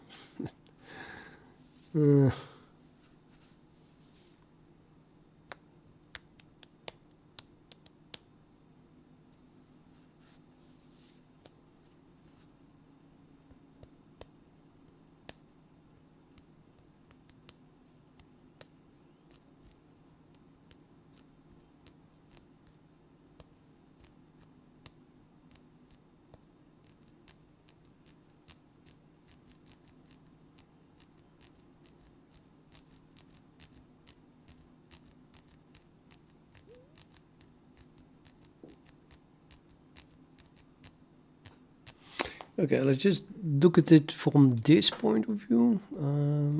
Yeah, this should be a member function of my server object, I think. In the end, at least. What to do. But then I want to, if I do that, then I have to really register, and then I have to use a standard function.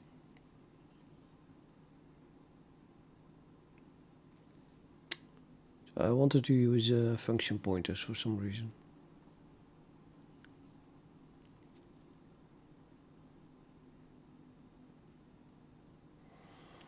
If I do that, then it is something that is specific.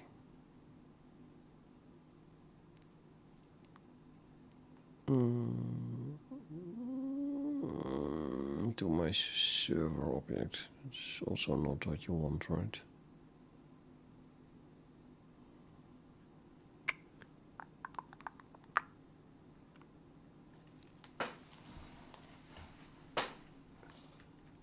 Oh boy.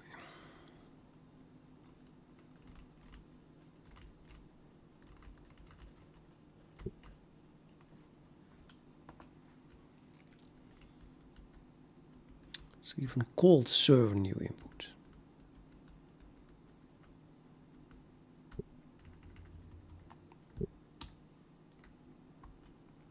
Totally should be a member function. I'm gonna make it a member function. It is asking for it.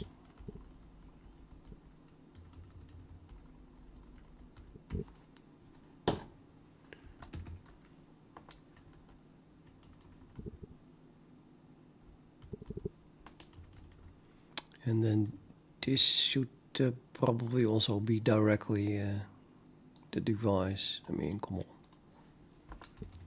If you can make it work. So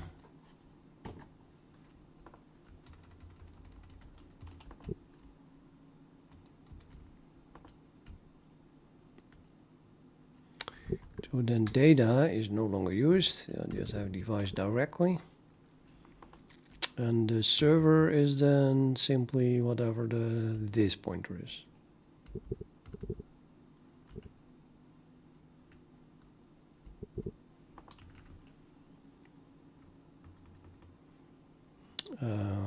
When it was a pointer, right? Server is a pointer. And of course this then becomes a member function. But for now, I will pause at this point like that.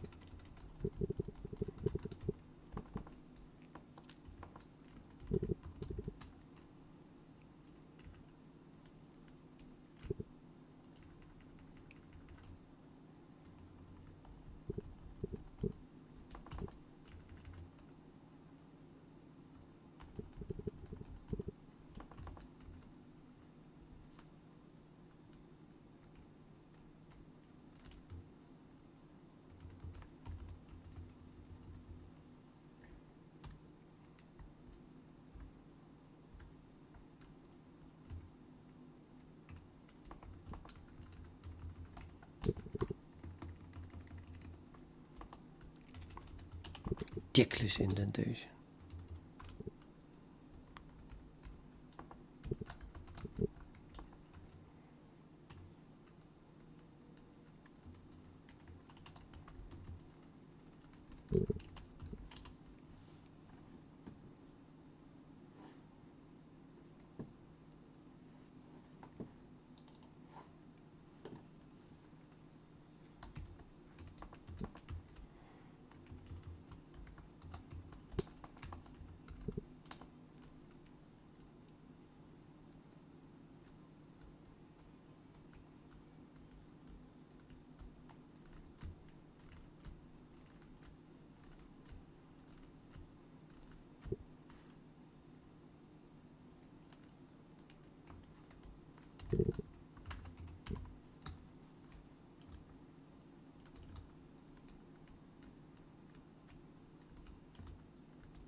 Okay, this must be the member function of server.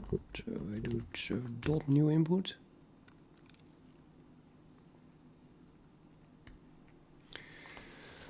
I think that should have a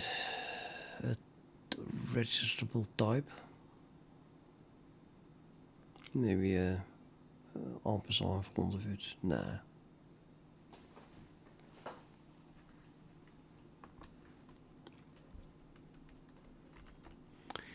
Did I already add a register with? Probably. See what happens. Oh, here, yeah. Now I need some type and nobody knows what. That's gonna be in int. No, it's not, but okay. I want to see the compile error. What is this? That's the stuff that we have to do then in there. Let's just do the whole thing like this.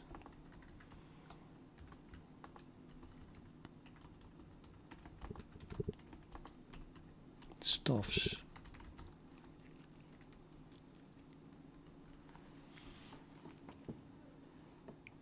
Error assigning to it skips my don't get my error.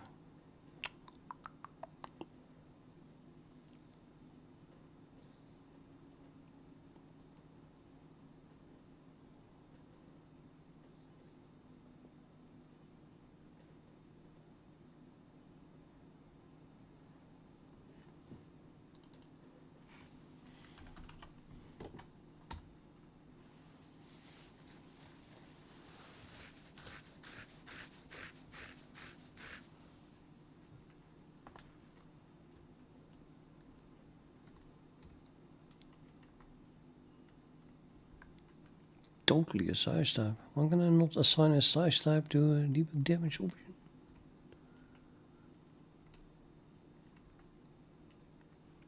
Enum. Oh.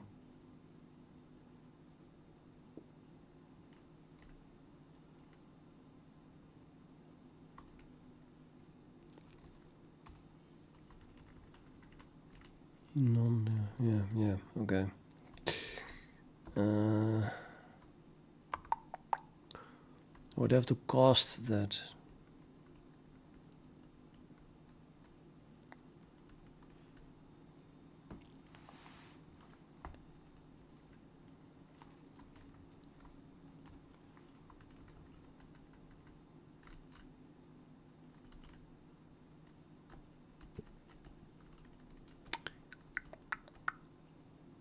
It's just too dirty.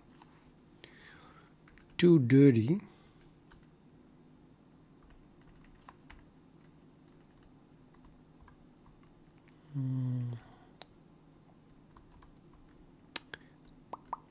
Let's use a switch instead.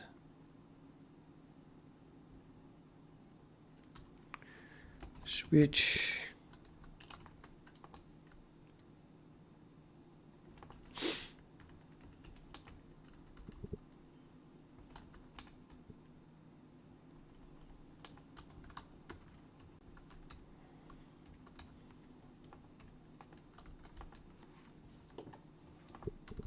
Nothing works.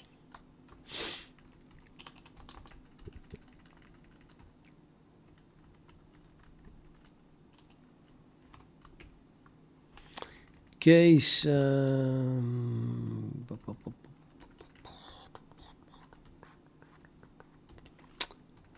copy this, then I lost it again.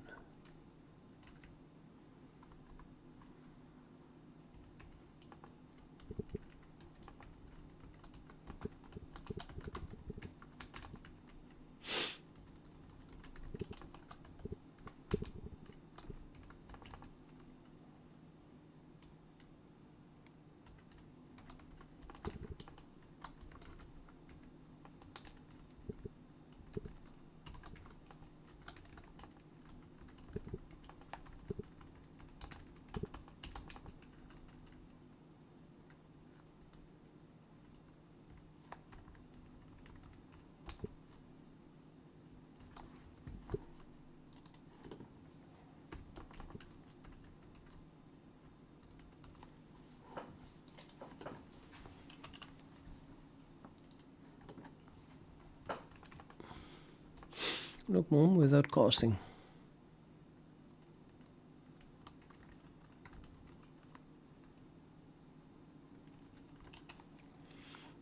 Error reference to non-static member function must be called. Yep. So we do need an ampersand.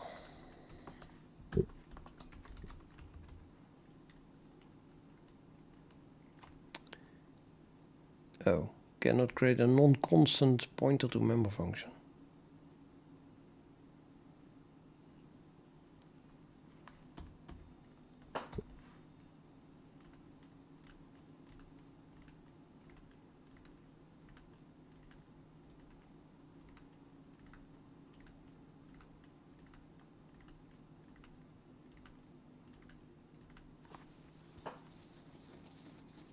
It's time to go to bed. Clearly. I'll be back tomorrow, okay? Shall I play one game of chess just to get into the mood of going to bed? I only lose everything. That you lose one game of chess and then I'm so going to bed. I mean it. Italian. Still Italian. Oh, I like that. Oh, don't like that. Wait a minute. What is this guy doing?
You don't see that often. People that both cause long. Yeah, take, and 1 point down, but how is he going to defend the knight? Well, he's going to take my bishop, of course. But then I take back, and then this knight and the rook is attacked.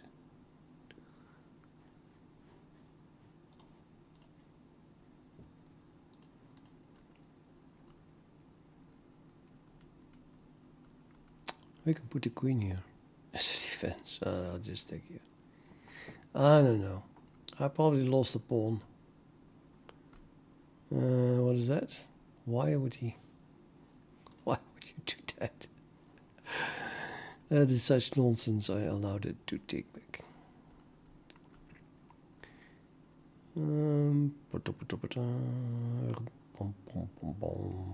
Strange enough, because I can just take this.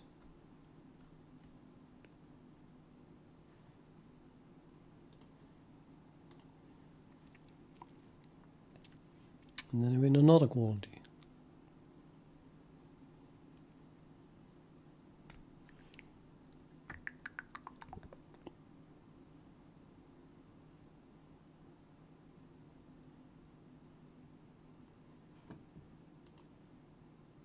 Oh, almost gave away my queen.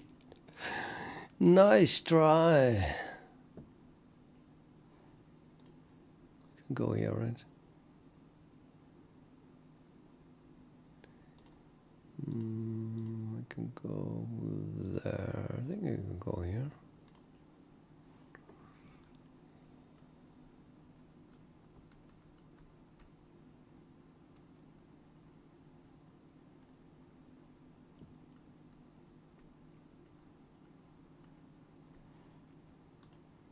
I can go here. No, just take the hook, man. Take this hook, this hook, this hook. And then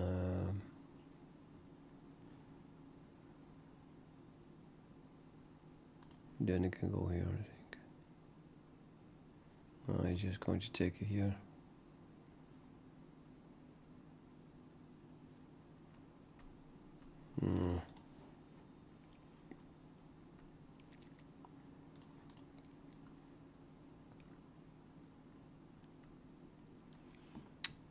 It's a possibility.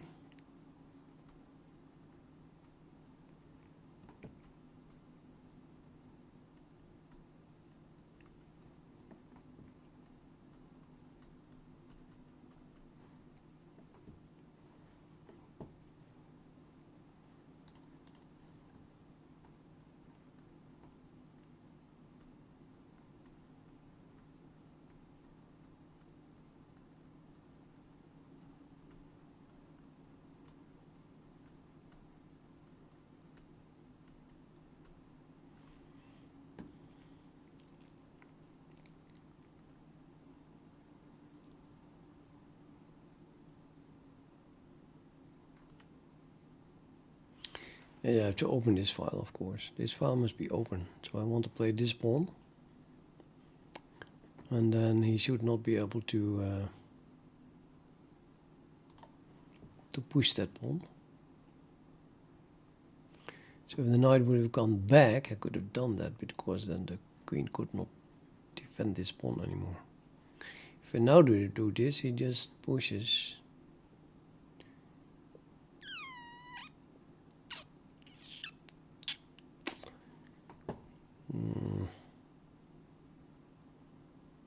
Kind of threatened to win this knight, I think.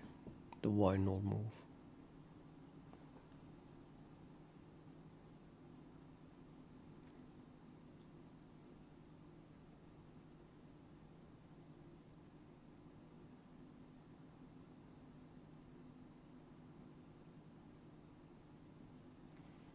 Could put the bishop here.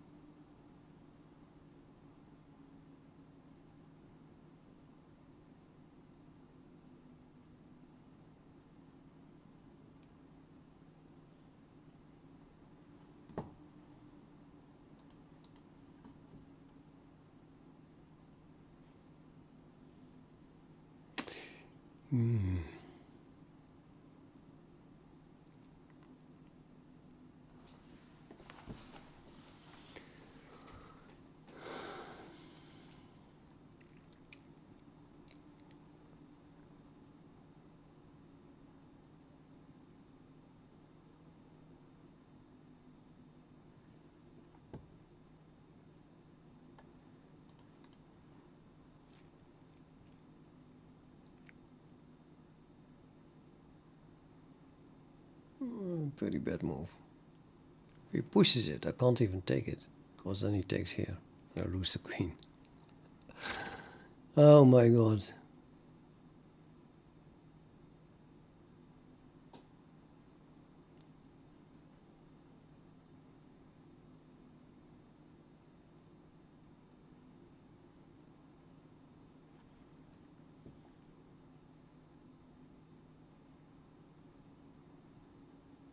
Scary.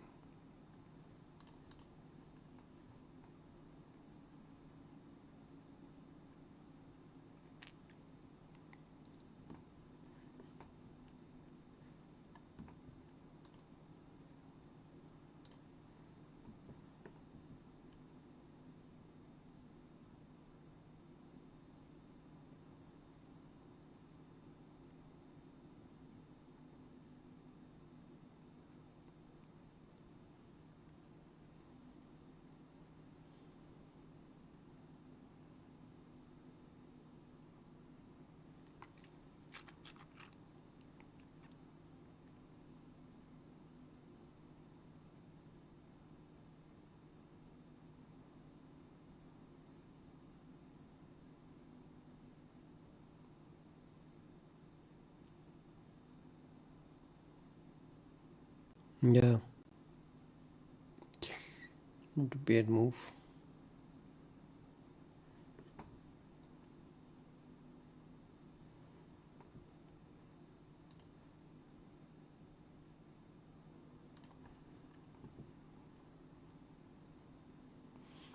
Got to defend this one. Can't take this one. Don't have to either.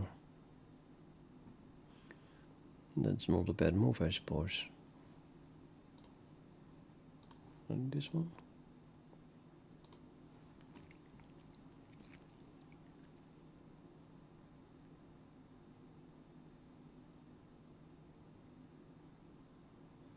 Nah.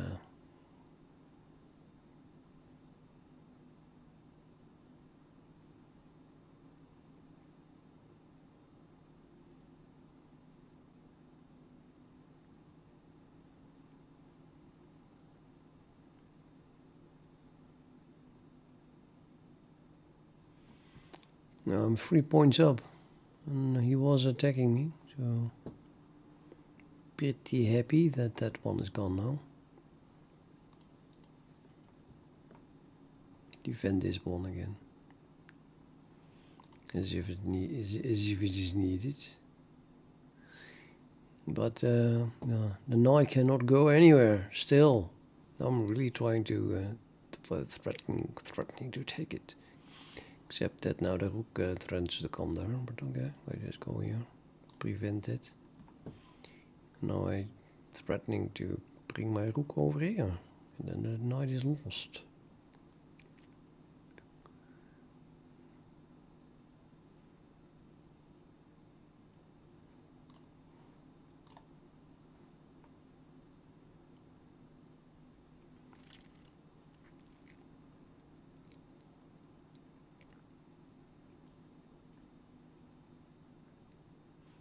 Can also attack it with my king, I guess.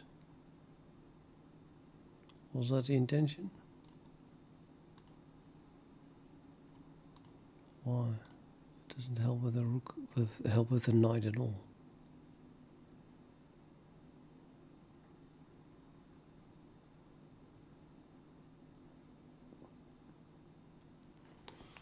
Plus 11. 2 free pawns.